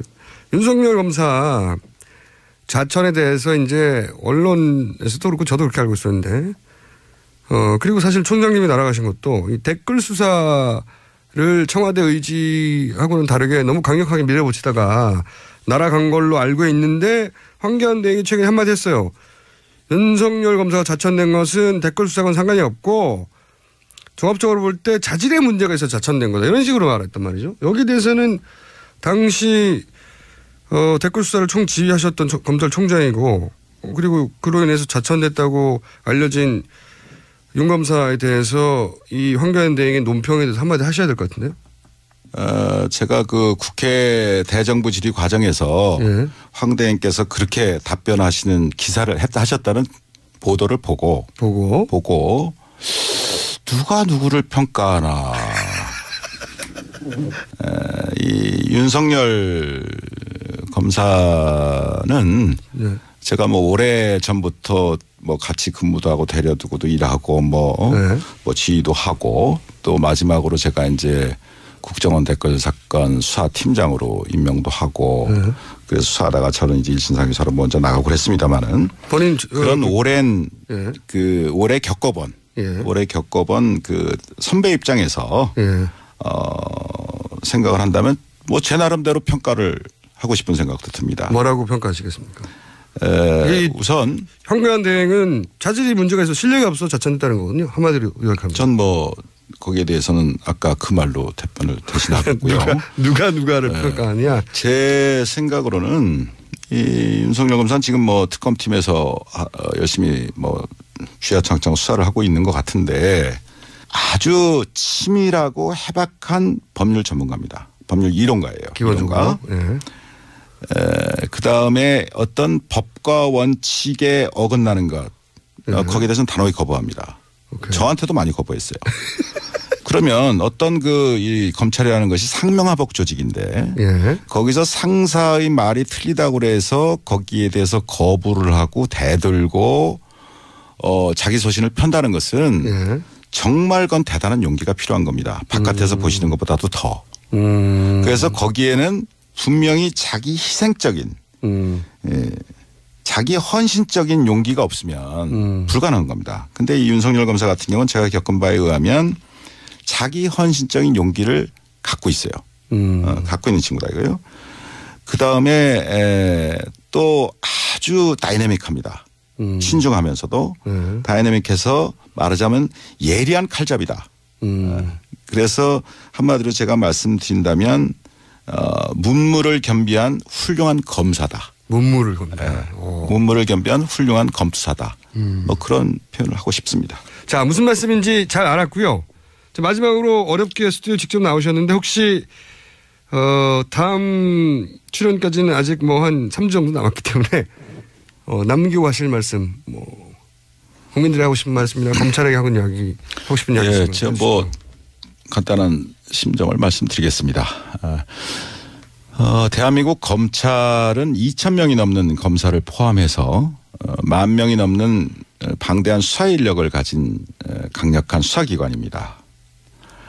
다시 말해서 평소 수사 역량이 지금 현재 특검의 100배가 넘습니다. 수사 역량 면에서 100분의 1도 안 되는 20명의 특검 검사들이 불과 몇 달이라는 짧은 단기간에 이전 검찰의 수사보다는 비교할 수 없을 정도의 성과를 내고 있지 않습니까? 그래서 그러한 그 상황을 바라다 보면서 참 현재의 이 검찰 후배들은 상당히 마음속이 부끄럽고 또 참담한 그런 심정이라고 믿습니다. 저 또한 그런 심정입니다.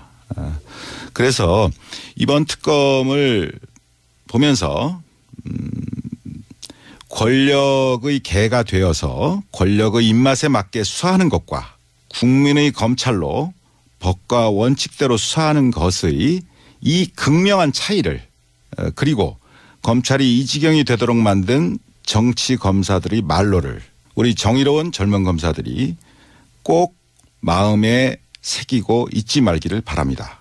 자기 손에 쥐어진 칼로 자신의 팔다리를 베어서라도 국민의 검찰로 다시 태어나기를 바랄 뿐입니다. 마음에 와닿는 마지막 말씀이었습니다. 오늘 여기까지 하고요. 그럼 3주에 다시 나오는 걸로 하고 생각해보고 여기까지 하겠습니다. 지금까지 어렵게 모신 최동욱 전 검찰총장이었습니다. 감사합니다. 감사합니다. 베트남 아니요. 저기 서울대에 다녀왔습니다. 베트남 여행 갔다 오셨다고 그러죠? 네. 예. 서울대 다녀왔어요. 지금 서울대. 아시는 분도 계시겠지만 이제 서울대에서 학생들이 그 서울대 본관 또는 뭐 본부라고 하는데요. 거기를 이제 점거 농성을 하고 있습니다. 지금 120일이 넘었어요. 그러니까 120일이면 벌써 한 4개월째 거기서 농성 중인 거죠. 저희가 그 뉴스공장에서 주목하는 이 집회거든요. 네. 왜냐하면은 이게 이제 연결되는 것이 서울대 총장. 네, 맞습니다. 네. 임명권이 알고 봤더니 고 김영한 민정수석의 다이어리에 갑자기 서울대 총장 현 성남경 총장 역임이라고 적혀 있었다고. 어쨌든 임명과 관련해서 왜 서울대 그 총장의 임명이 이렇게 별도로 관심사였을까? 네. 근데 이제 이게 연결되는 게 전국 대학 총장들이 그 1순위가 그 임명되지 못하고 국공립에. 그게 계속 문제였죠. 지난 몇 년간. 그러니까요. 왜 그렇게까지 서울대 비롯하여 국공립대학의 총장 선임에 그렇게 청와대가 관심이 많고 개입하려고 했을까 적극적으로. 네. 그러면서 나온 가설 중에 하나가 이 대학이 의외로 부동산이나 이권이 꽤 있다. 요즘에는 이제 대학들이 그런 걸 많이 하죠. 부동산 사업이나. 꽤 있어서 혹여 그런 관심과 연결된 게 아닌가 하는 의구심이 있어서 저희가 계속 들여다보는 사건 중에 하나인데 마침 이게 서울대에서도 시흥 캠퍼스가 이제 학생들이 이제 문제 제기하면서 시작된 거죠. 이게. 그렇죠. 예. 네. 왜 학교가 학생들을 위한 뭐 시설이나 그런 데 관심을 두지 않고 부동산의 관점에서 학교 시설물들을 바라보는 그런 사업들을 하냐, 이게 문제 제기를 하는 거죠. 그렇죠. 학생들이 문제 제기했죠. 그러니까 좀 이따 들어보시겠지만 이게 이제 사실은 시흥 캠퍼스 얘기는 이제 나온 지는 좀 됐어요. 몇 년 전부터 나온 건데 학생들은 계속 반대 입장이 있었고 그런데 이제 서울대 새 총장 이제 여러 가지 그 과정을 뒤에 한번 짚어보겠지만 성남경 총장 오면서 이제 속도가 확 빠진 거죠.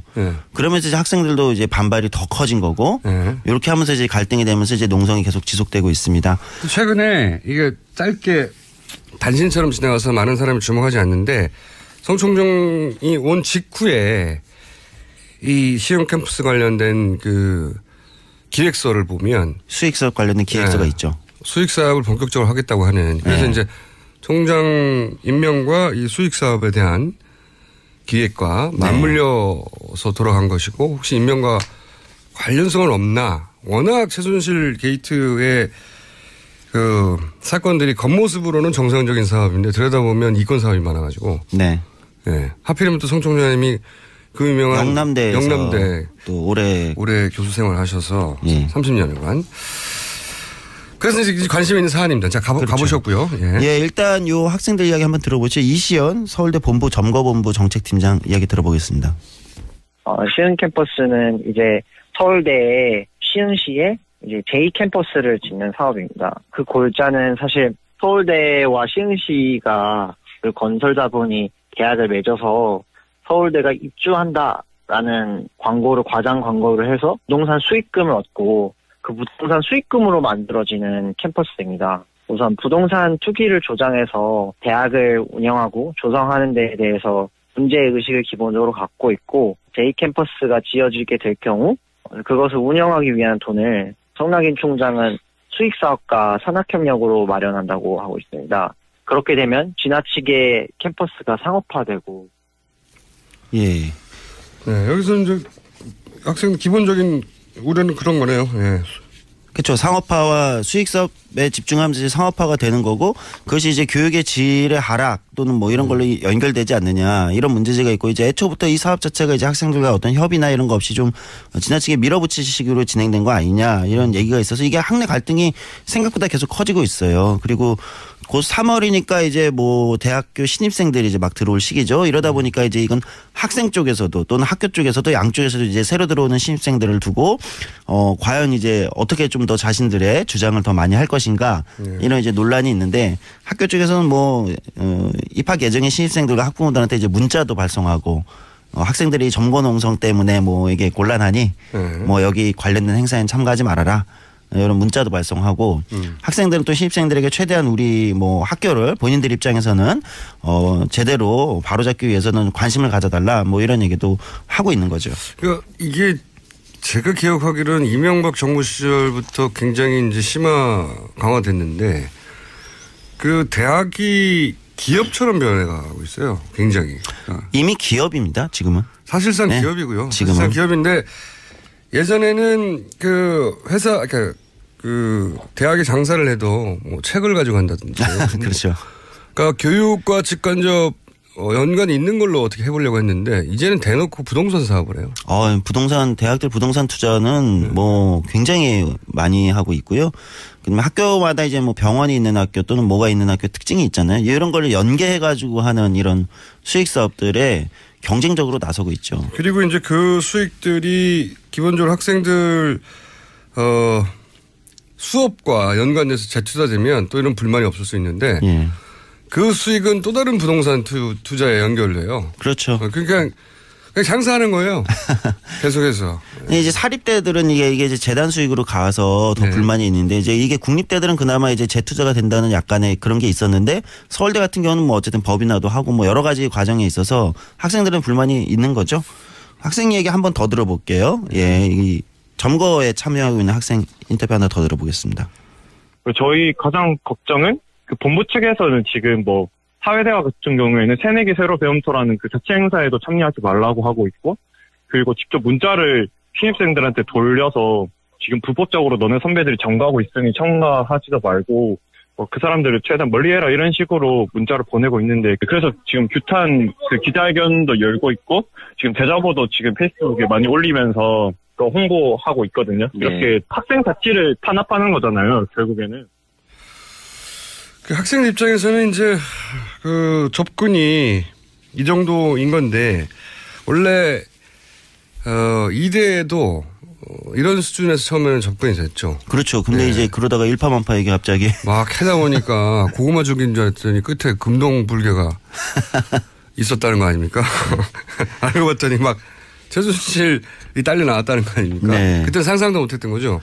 그러니까 학생들이 지금 이제 불신이 더 있는 거예요. 이게 실제로 배경으로 작동하는 건데 성낙인 총장의 불신의 배경이 있는 거예요. 왜냐하면 이제 아까 잠깐 다뤘지만은 혹시 뒤에 비슷하게 이화여대처럼 어떤 정권의 뭐에 입김이 있는 거 아니냐. 왜냐면은 이게 이제 이미 그 논란이 됐잖아요. 성낙인 2014년에 법인화위의 첫 번째 간선제 총장인데 네. 총장 추천위에서 원래 2순위였죠. 지금 총장이. 네.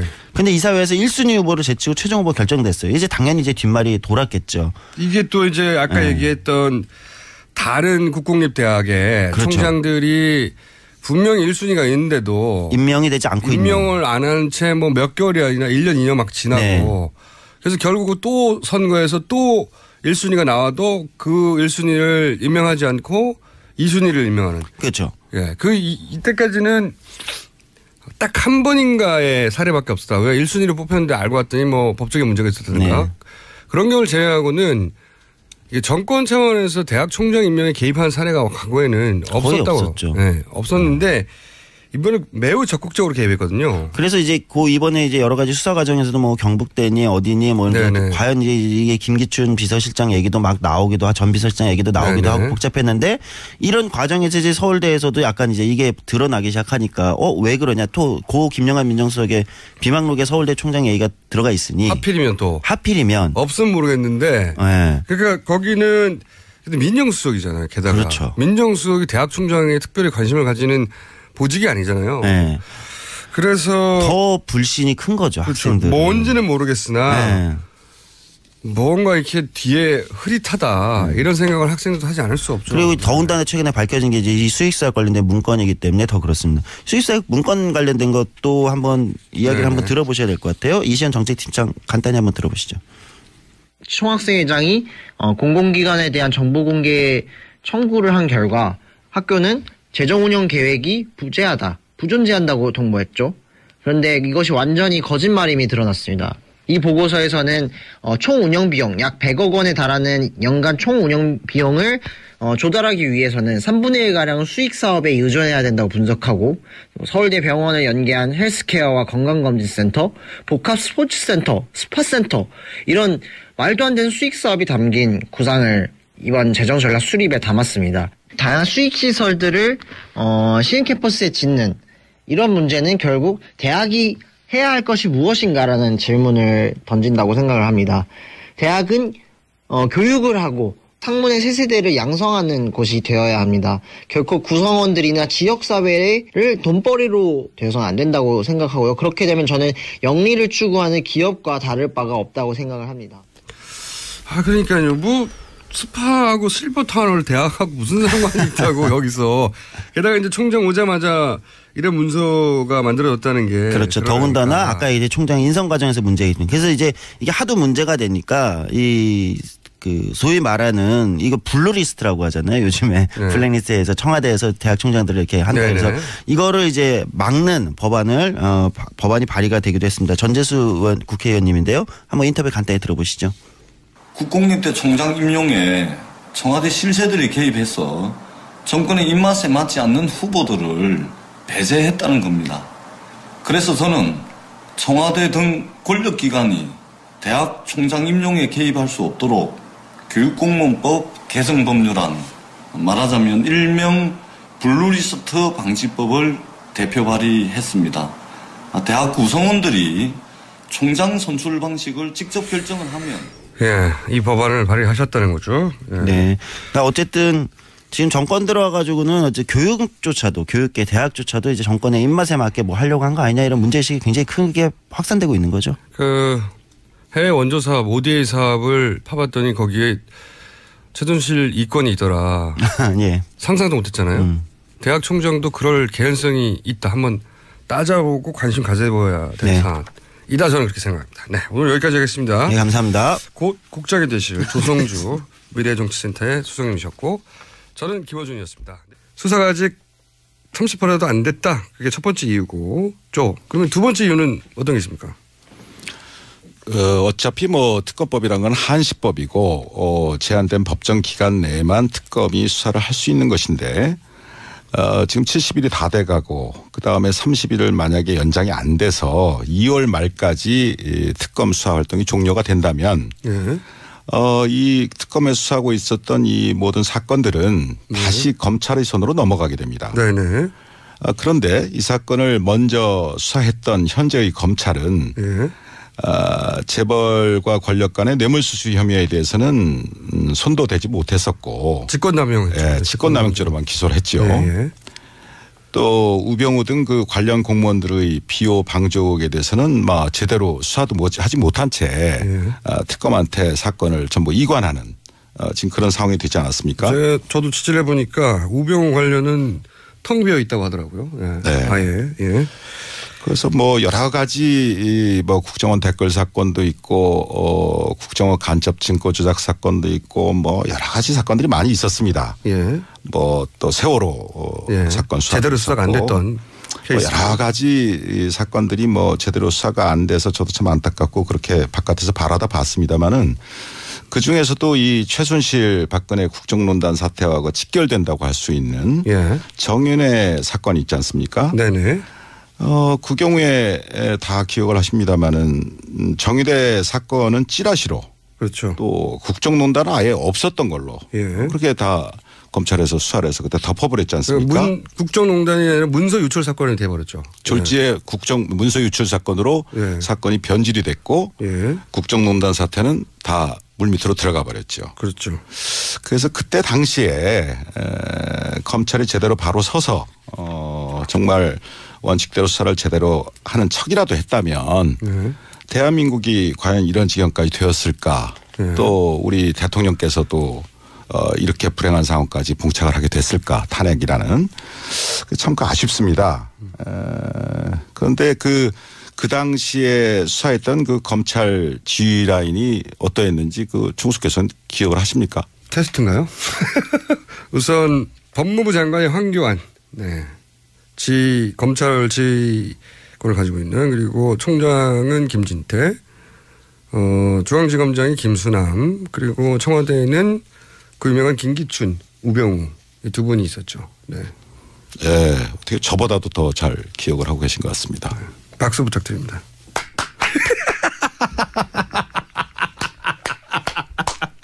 자, 박수 받았고요. 칭찬 받았고. 그런데요. 그러니까 김수남 당시 중앙지검장은 이제 검찰총장이 됐고, 당시 황교안 법무부 장관은 총리가 됐고, 우병우는 민정수석이 그 이후에 되었고, 그러니까 이제 정윤회 사건을 잘 마무리해서 이분들이 승진한 거 아니냐, 이런 얘기인가요? 뭐 그것에 대해서는 뭐 대통령께서 아실 것이고 뭐 여러 가지 이유가 있을 수 있었을 겁니다. 그러나 제 개인적인 판단으로 한 가지 분명한 것은 그분들이 찌라시라는 대통령 가이드라인을 따르지 않고 법과 원칙에 따라서 정윤회 사건을 제대로 수사해서 처리했다면 막 그 자리에 갈 수 없지 않았을까 뭐 그런 생각을 합니다. 없었겠죠. 네. 그러니까 이제 요는 이 사건이 연장이 안 되면 당시 가이드라인을 따랐던 인사들의 손에 다시 사건이 들어간다, 이런 요지네요. 그렇습니다. 그것이 지금 이 특검 연장과 맞물려서 참 중요한 문제입니다. 이번 기회에 제가 제 말씀을 간단히 드리면 종래의 그 동서고금의 법원 중에 에스토펠이라는 법원이 있습니다. 예? 즉 에스토펠? 금반언의 원칙입니다. 아니면 에스토펠도 어려운데 금반언은 더 어려워요. 다 어렵죠. 예. 뭐 저도 어려웠었습니다 옛날에. 예, 이게 무슨 말입니까 이게? 그래서 쉽게 말씀드리면 이 금반언의 원칙이라는 것은 이미 표명한 이미 밝힌 자기의 언행에 대해서 모순되는 행위를 스스로 할 수 없다. 뭐 그런 원칙을 말합니다. 자기 한 말을 뒤집을 수 없을 거다, 이런 거네요. 우리 표현으로 한다면 뭐 일구이연. 는 곤란하다, 이런 말이 되겠습니다. 그렇게 하면 될 것을 참. 이 검찰들은 다 아는 표현인가요? 다 알죠. 예, 법조인들은 다 압니다. 법조인들은? 네. 뭐 없을 분들이네. 죄송합니다. 그 어려운 말을 써서. 일구이연이 쉽지 않다. 네, 쉽지 않다. 그러니까 뭐 뇌물수수 얘기했다가 뭐 딴 걸 바꾼다든가 또는 뭐 직권남용했다가 딴 걸 바꾼다든가 이게 안 된다, 이런. 그렇죠. 그 지금 검찰은 특검으로 이관하기 전에 이 사건을 뇌물수수가 아니라 직권남용죄로만 의율을 했지 않습니까? 의율이요? 의율? 네. 직권남용죄를 적용했다. 그렇게 표현하면 좀 의율. 쉽게 이해가 되시겠죠. 의율했지 않습니까? 법을 적용했다. 네. 이것도 검사들은 다 아는 표현입니까? 네. 그거는 일반 국민들도 많이 아십니다. 아니에요. 의율. 이런 의율이를 법을 적용했다. 이거 네. 법률 조항을 직권남용죄라는 형법상의 처벌 조항을 적용했다. 그거를 의율한다고 그렇습니다. 뭐뭐에 의거하여 법률을 적용하다고요? 그렇죠. 그런 의미입니다. 네. 쉬운 말로 해주세요. 그랬던 검찰이 이 사건을 다시 특검으로부터 다시 이관 받아서 네.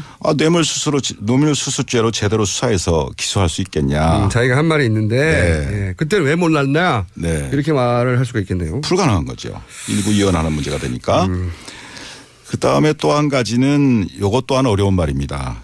우리 헌법상에 자기 부죄 금지의 원칙이라는 것이 있습니다. 그러니까 말하자면 스스로 죄를 부담할 수는 없다. 그래서 여러분들이 아시다시피 묵비권, 최순실 씨 요새 묵비권. 자기 죄에 대해서 진술을 거부할 수 있는 거예요. 거부할 수 있는 권리를 네. 준다. 이게 그 원칙. 이게 이제 헌법상의 원칙입니다. 자기 부죄 금지 원칙이요? 네네. 그래서 이게 그러면 예를 들어서 법원에 가서 제가 이제 법정에 많이 나가봤지 않습니까? 법원에 가가지고 증인들이 있을 때 제일 먼저 물어보는 것 중에 하나가 이 진술과 관련해서 자기 가족이나 친척한테 불이익을 줄 수 있는 내용이 있느냐 그런 거 거부해도 된다. 일종의 그러한 입장에서 이제 증언 거부권이 보장이 되어 있는 겁니다. 그게 이 원칙에서 출발하는 거네요. 네. 그런데 그래서 결국은 그런 부죄 금지 원칙이 있는 것처럼 자기 자신이나 또는 자기 자신이 속한 조직, 기관에 대해서 그런 상황이에요. 그러니까 설마 아닐 거야. 왜냐하면 그럼 마음 불편하잖아요. 예. 짜증나고. 하지만 이게 그렇게 원하는 결과를 얻으려면 지금 만약에 그런 기각 시도 미리 알았다는 건 뭐가 있겠죠. 예. 예, 지난주 탄핵 관련된 토론회에서 네. 김경재 자유총연맹 회장이 네네. 그런 이야기 했다고 소개해드렸죠. 네, 뭔가 있는 거예요. 뭔가 있는데 우리는 모르는. 그게 뭔지는 모르겠어요. 여하간 그런 시도가 얼마나 이 엄청나게 반역사적인 시도인지 알려야겠다고 다짐하고 촛불에도 한 번 더 들고 그렇게 생각해야 되는 게 맞는 겁니다. 보고 싶지 않은 부분까지 보고. 저는 그렇게 생각해요. 세상에 공짜는 없는 거거든요. 굉장히 이상한 뉴스입니다. 저는. 제가 최근 몇 달 동안 본 것 중에 제일 이상한 뉴스예요. 자, 다음 뉴스는요. 네, 삼성 관련된 뉴스입니다. 특검이 삼성이 정유라 씨에게 살시도와 비타나 등 명말을 사준 사실이 국내 언론을 통해 드러나자 새로운 말로 갈아타는 이른바 말세탁을 한 걸로 보고 있다라는 JTBC 보도인데요. 특검은 삼성이 말세탁. 이 말을 처분했다고 밝혔지만 매각 대금이 전혀 들어오지 않았다라는 점에 주목하고 있다고 합니다. 아유, 주시 뉴스네요. 갑자기 진도도 안 나왔는데 주시 뉴스가 이렇게 막 쏟아지고. 이게 왜 주시 뉴스냐면은 물론 이제 비밀 계약서를 확보했다는 거 아닙니까? 예, 또 후속 보도 하나 더 말씀드리면요. 네. SBS는 관련돼서요. 위장 거래로 명마두피를 사줬다라는 비밀 계약서를 확보했다라고 또 밝혔습니다. 네. JTBC는 새로운 명말을 삼성이 사줘서 말세탁을 했다. 왜냐하면 그 전에 이름이 뭐였죠? 비타나 V요. 예. 살시도인가요? 네. 예. 말 두 마리가 있었는데 이게 이제 이게 초기죠. 소위 게이트 초기. 네. 게이트 초기에 이런 말들 이름 나오고 하니까 삼성이 이제 다른 말을 몰래 사줘서 말세탁을 했다라고 JTBC는 보도했고 SBS는 비밀 계약서 그 말을 사준 비밀 계약서를 확보했다. 이게 이제 삼성 이재용 부회장 영장 신청에 이제 추가 보강되는 증거물이겠죠. 네. 조만간 영장 재청구가 될 것 같은데. 그런데 저는 해석이 좀 다릅니다. 네. 비밀 계약서가 확보됐다는 건 굉장히 결정적인 뉴스이긴 한데, 이게 말세탁이라고 보기에는 삼성 입장에서 굉장히 위험한 거래예요. 왜 그러냐면 이미 최순실 게이트의 초기였거든요. 네네. 물론 그때까지만 해도 말까지는 안 가고 재단 얘기하고 있었죠. 예, 지난해 10월요. 예, 하지만 이 사태가 어디까지 번질지 모르는데 또 다른 말 계약을 한다.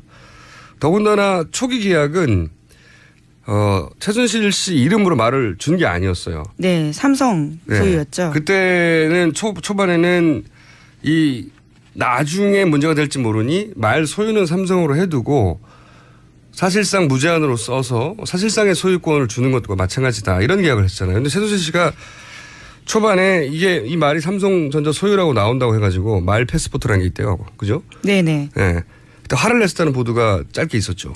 네, 올해 초에 동아일보가 그런 보도하면서요. 네. 최순실 씨가 이재용 부회장 이름을 이재룡이라고 주로 발음한답니다. 그래서 이재룡이 VIP 만날 때 말 사준다고 했는데 왜 빌려주냐 이렇게 화를 냈다라는 겁니다. 네. 그 짧게 한 분 단신으로 재밌는 뉴스로 나오고 하는데 저는 이게 핵심이라고 봐요.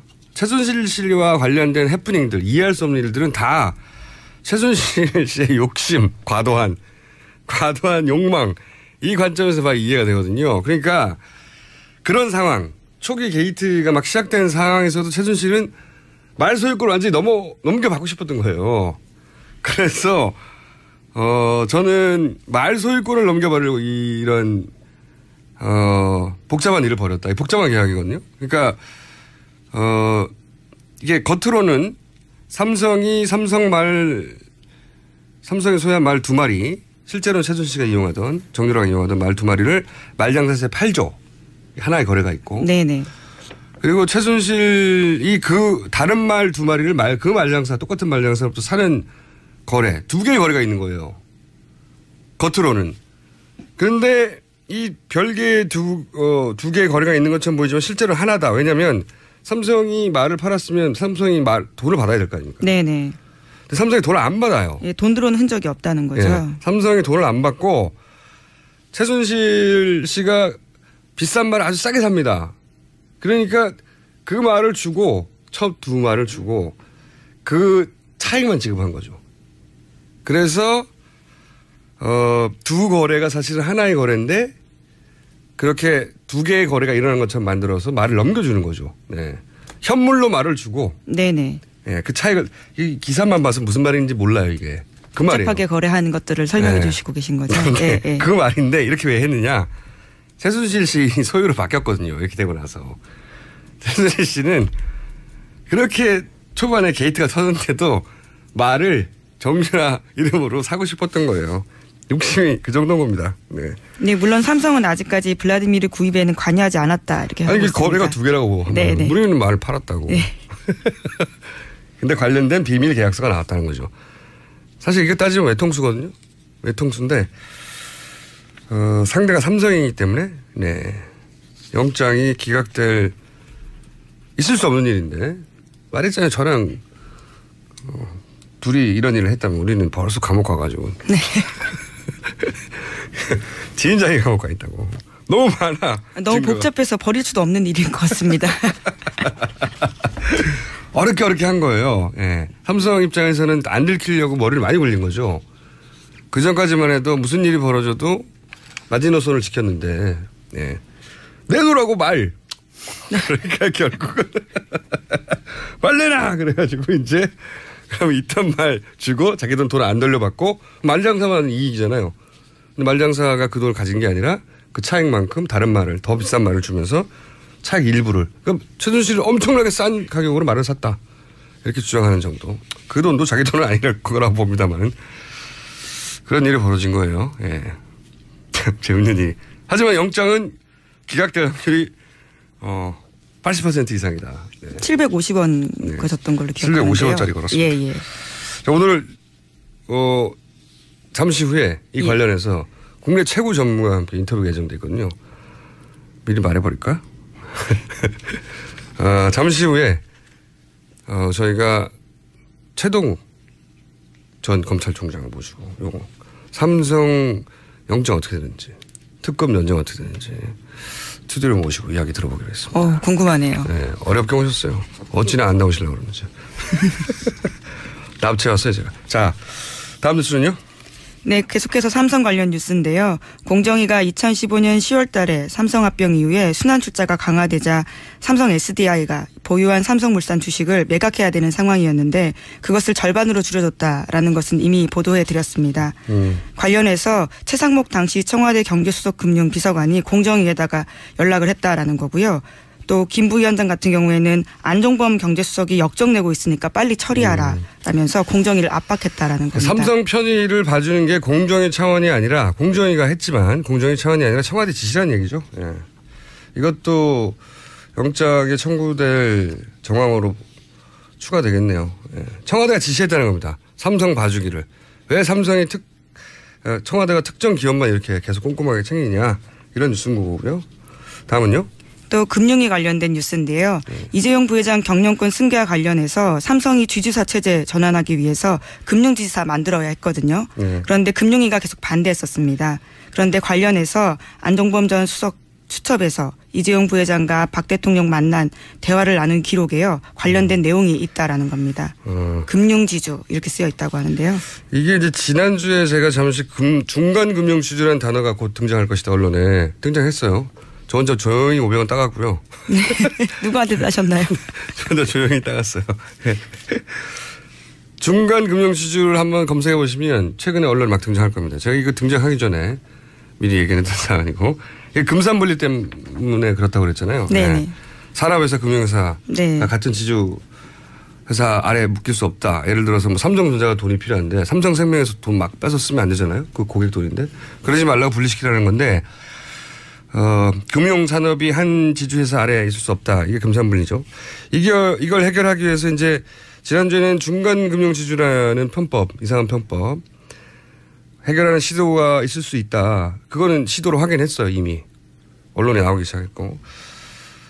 근데 이제 이건 뭐냐면 이 뉴스는 또 다른 대안이 뭐냐면 삼성생명이 있잖아요. 네네. 그러니까 소위 금융회사란 말이죠. 이걸 분리하는 겁니다.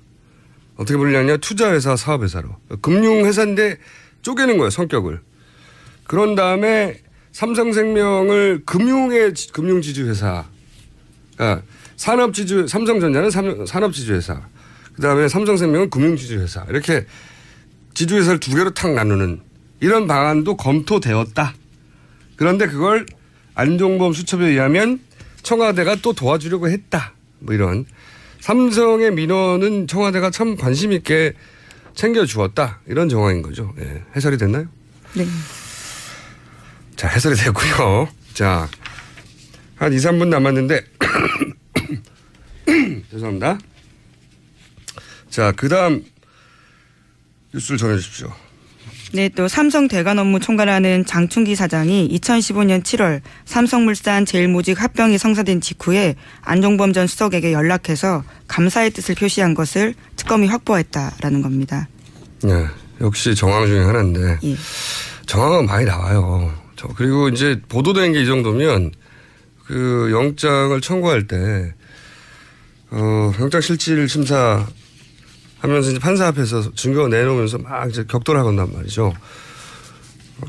그때 아마 많은 자료가 제출될 텐데 자료의 숫자가 중요한 건 아니다. 왜냐하면 이재용 부회장의 구속은 한편으로 보자면 그 뒤에 쭉 서 있는 앞으로 수사해야 되는 CJ니 롯데니 하는 재벌 그룹 회장 대부분이 구속된다고 봐야 되거든요. 이렇게 되면. 그들 전체, 재계 전체 최대 관심사 중에 하나일 수밖에 없고 삼성뿐만이 아니라 그리고 이렇게 영장이 청구됐는데 구속이 됐다. 그러면 탄핵 심판에도 상당한 그렇죠. 영향을 줄 수 있는 직결되지는 않아요. 그런데 영향을 주죠. 저거 봐라. 구속됐다는 것은 뇌물을 먹었다는 거 아니냐. 혐의가 상당 부분 소명됐다라고 볼 수 있다는 그거를 거죠. 네. 겨우 영장 실질심사 판사 한 분이 다 짊어지고 나는 역사의 무게를 안고서 목숨을 걸고 판결하겠다 해주시면 감사한데 그렇게 하기 그 앞에 기각도 충분히 기각되지 않을 수 있는 사안이 충분했는데 더 보강된다고 하면 되겠나. 화나는 일이죠 사실은. 네, 화나는 일이에요. 당연히 그 판사는 독립적으로 판단해야 되는데 그렇지 않은 정황이 너무 많으니까. 자, 750원짜리고요. 오늘 여기까지 하고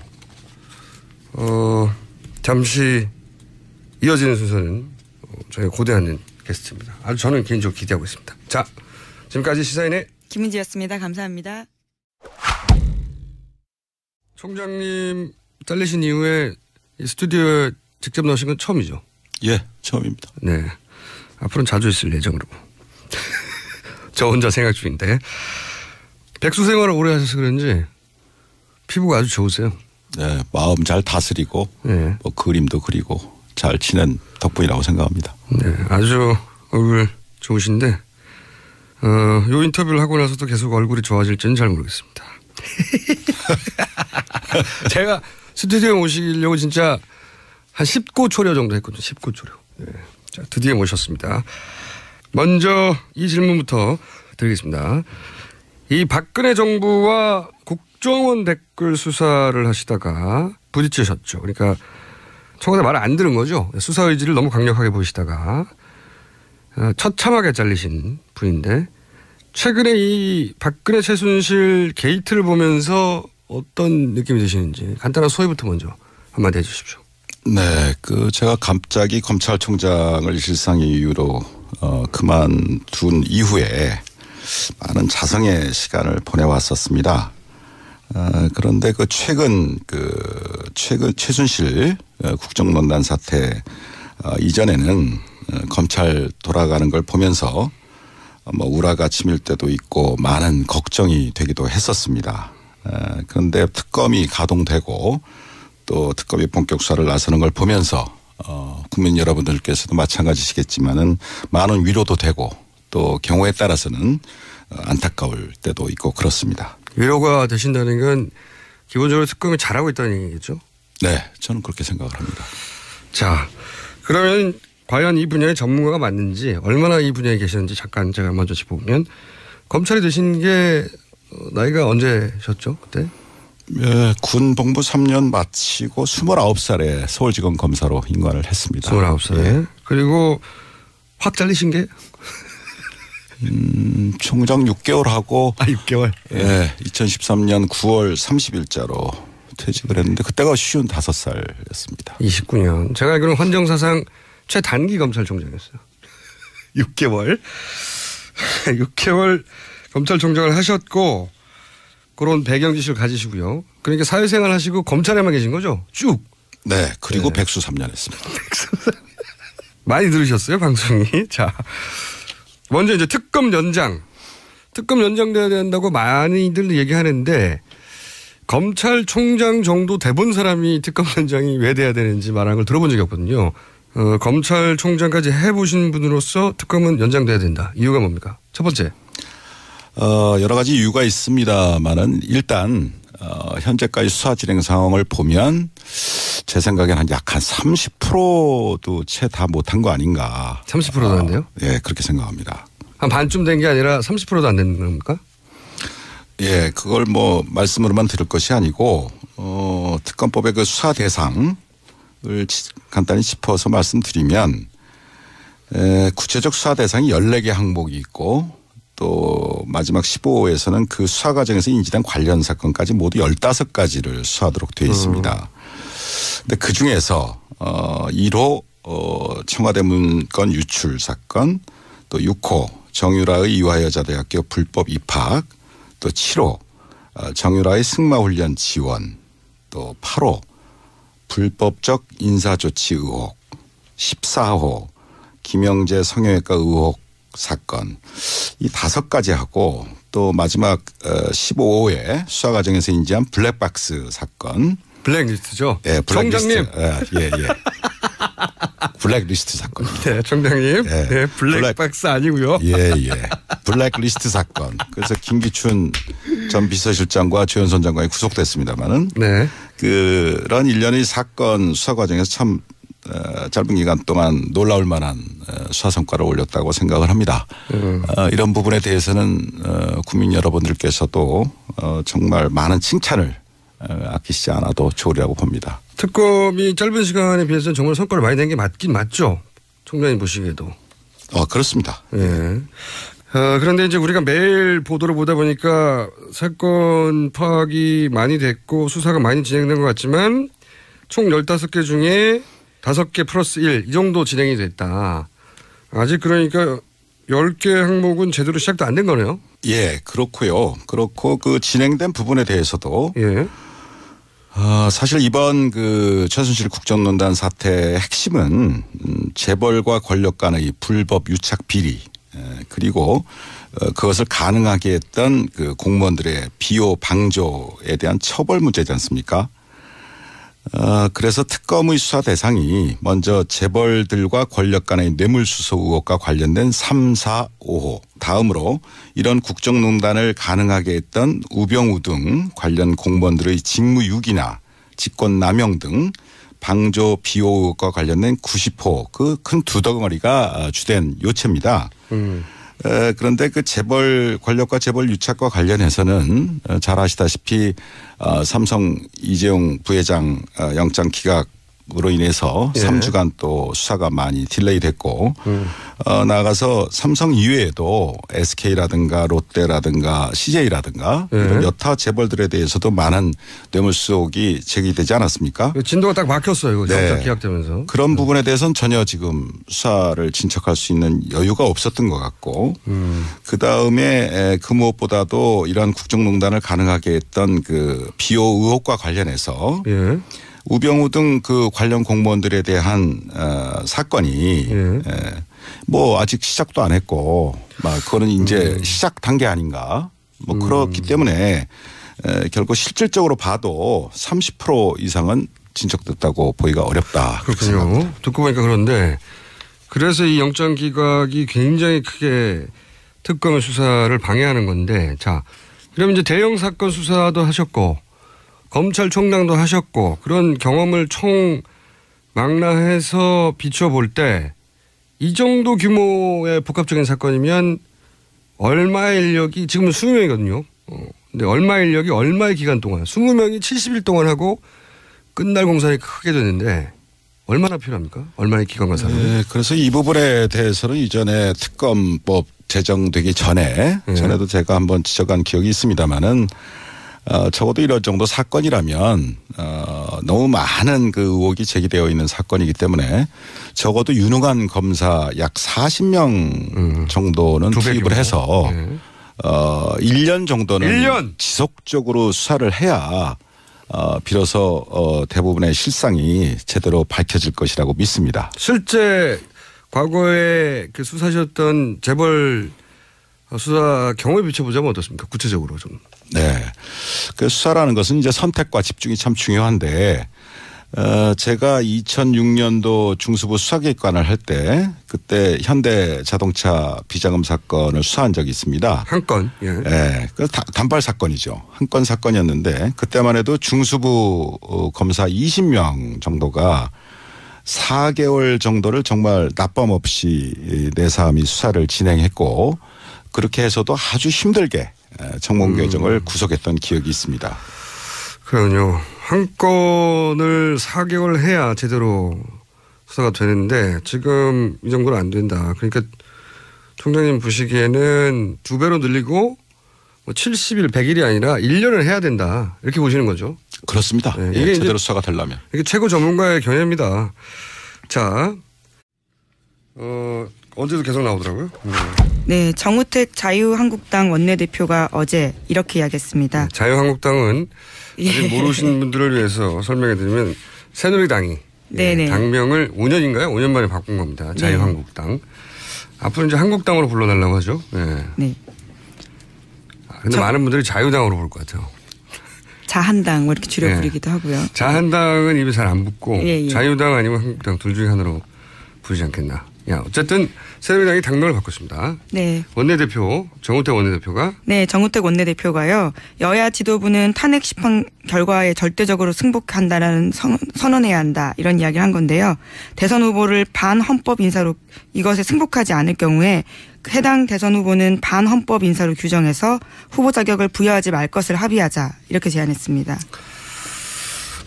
참 이상한 제가 어제 이상한 이유를 얘기했지만 이상한 주장이에요. 예를 들어서 당이 승복하자는 것도 좀 이상하지만 더 나아가서 대선 후보도 반헌법 인사를 규정하자는 거 굉장히 오버스럽거든요. 뜬금없고 한 달 전에.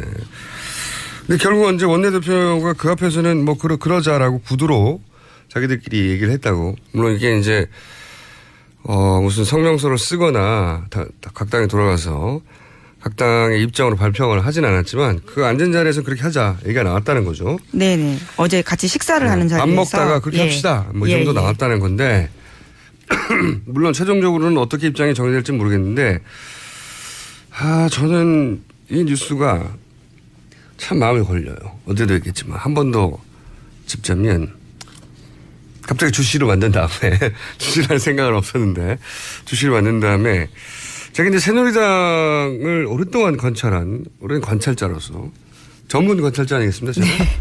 이거 왜 새 관찰하는 분들 있잖아요. 가만히 앉아가지고 하루 종일 새만 쳐다보는 분들 그런 것처럼 오랜 가만히 앉아서 관찰하는 관찰자로서 다른 당에 비해서 압도적으로 유능한 점 한 가지가 있어요. 새누리당 경우에는 첫 번째는 손해 나는 일을 하지 않는다. 대부분 그러려고 하는데 새누리당은 그 손해 나는 일이라는 게 물론 결과적으로 손해 나는 경우는 있어도 손해 나는 일을 하지 않습니다. 그리고 이게 일사불란하다. 그리고 그 일을 대의 명분으로 포장하는데도 아주 매끈해요. 뛰어난. 네, 매끈하다. 이게 옳다 그르다를 말하려고 하는 게 아니라 정치적으로 생존하는데 굉장히 최적화되어 있습니다. 굉장히 생존 능력이 뛰어나다. 정치적으로 그 점에 있어서는 옳다 그르다를 떠나 유능하다. 압도적이다. 예외적인 사건을 본 적이 없어요. 근데 자 논리적으로 한번 따져보자고요. 탄핵 결과를 모두 승복해라. 그리고 안 그러는 대선 후보는 퇴출이다. 이제 이런 주장을 하잖아요. 이거 어제도 말씀드렸지만 이건 탄핵 인용 분위기가 탄핵이 된다 하는 분위기가 지배적인 상황으로 우리는 알고 있는데 지금 일반인들은 여론은 그런데 그렇다면 이건 야당이 새누리당에 요구할 상황이잖아요. 새누리당이 이제 탄핵 인용이 되면 인정할 수 없다고 막 길거리 뛰쳐나갈까 봐. 근데 거꾸로 지금 새누리당이 요구를 해요. 네네. 그러면 새누리당이 뭘 걱정해서 이걸 요구하느냐. 이걸 따져보자고요. 상황은 두 개밖에 없잖아요. 탄핵이 인용될 경우, 탄핵이 기각될 경우. 첫 번째, 탄핵이 인용될 경우, 그럴 경우 반발하는 사람이 누굽니까? 새누리당이죠. 네, 현 자유한국당이요. 네, 자유한국당이죠. 예. 일단 입에 붙었으니까 새누리당을 일단 할게요. 반발할 사람이 새누리당이에요. 그리고 이제 대선 후보도 걱정하니까 새누리당 대선 후보들이 인용을 받아들일 수 없다, 탄핵을 받아들일 수 없다, 길거리에 나서 막 투쟁을 한다 이거죠. 아, 낯서네요. 네. 투쟁, 예. 근데 새누리가 이 걱정이 되는 거예요. 자기 당 후보들이 길에 못 나서도록 미리 서열을 받아야 되겠다. 이런 생각을 미리 할 거라고 봐요? 새누리당이? 아니, 새누리당에 걱정하는 게 뭔지의 관점에서 보자면 인용이 될 경우에는 아이고 자기 당에 소속된 후보들이 막 길에 나가가지고 와 탄핵은 말이 안 된다 이런 얘기를 할까 봐 그게 너무 걱정이 돼가지고 다른 당한테 가가지고 그러지 말라고 요구하는 거예요. 이게 말이 됩니까? 앞뒤가 안 맞아요. 자 그럼 두 번째 탄핵이 기각됐을 경우 생각해 봅시다. 새누리당은 좋죠. 하지만 이제 야당들이 반발할 거잖아요. 80%의 국민들도 막 황당해하고 길로 쏟아져 나오고 그리고 막 야권의 대선 후보들도 막 나와요, 길에. 그건 걱정이 되죠, 새누리당 입장에서는. 새누리당 입장에서는 원하는 결과지만 후폭풍이 걱정돼요. 그래서 미리 아무 소리 못하게 야당과 야권 후보들한테 길로 나가면 안 돼. 약속했어. 받아두는 거다. 이건 말이 돼. 논리적으로. 완벽하게. 그럼 새누리가 왜 이걸 걱정하죠, 지금? 탄핵이 기각될 거를 미리? 인용될 걸 걱정을 미리. 기각될 걸 걱정한다. 탄핵이 기각된 걸 그렇죠. 걱정. 탄핵이 인용될 거는 걱정할 게 아니라는 거죠. 새누리당 입장에서는. 논리적으로 생각해 보세요. 탄핵이 인용됐으면 좋겠다라는 바람을 가지고 원하는 것만 보지 말고 이 행위의 원인이 뭐냐, 그들의 욕망이 뭐고 공포는 뭐냐, 논리적으로 생각해 보면 새누리당이 걱정하는 건 탄핵이 기각됐을 때 야권이 뛰쳐나오는 게 걱정되는 거예요. 근데 왜 그걸 지금 걱정하냐고요. 제 의문은 그겁니다. 그래서 저는 우리는 모르는 기각될 가능성이 높다고 하는 새누리당만 아는 정보가 있는 거 아니냐. 그렇지 않고서 이렇게 행동하는 거는 말이 안 되지 않냐. 이게 제 방식의 합리적 추론이에요. 네. 어쨌든 제가 어제 이어서 이야기를 하는 이유는 매우 이상한 상황이라고 저는 생각하는데 아무도 이상하게 생각을 안 해서 짚어드리고 하는 거고요. 이 사람이 우리 인간이 보고 싶은 것만 보려고 하는 본능이 있잖아요. 그럴 수밖에 없죠. 마음이 편하잖아. 기분 좋고. 내가 뜻하는 대로 다 되겠지. 보고 싶은 것만 보려고 한단 말이죠. 근데 내가 보고 싶은 것만 봐서는 마지막에 내가 원하는 결과가 안 나와요. 보고 싶지 않은 것까지 볼 수 있어야지 내가 실제로 원하는 결과가 나오는 거거든요. 제가 보기엔 지금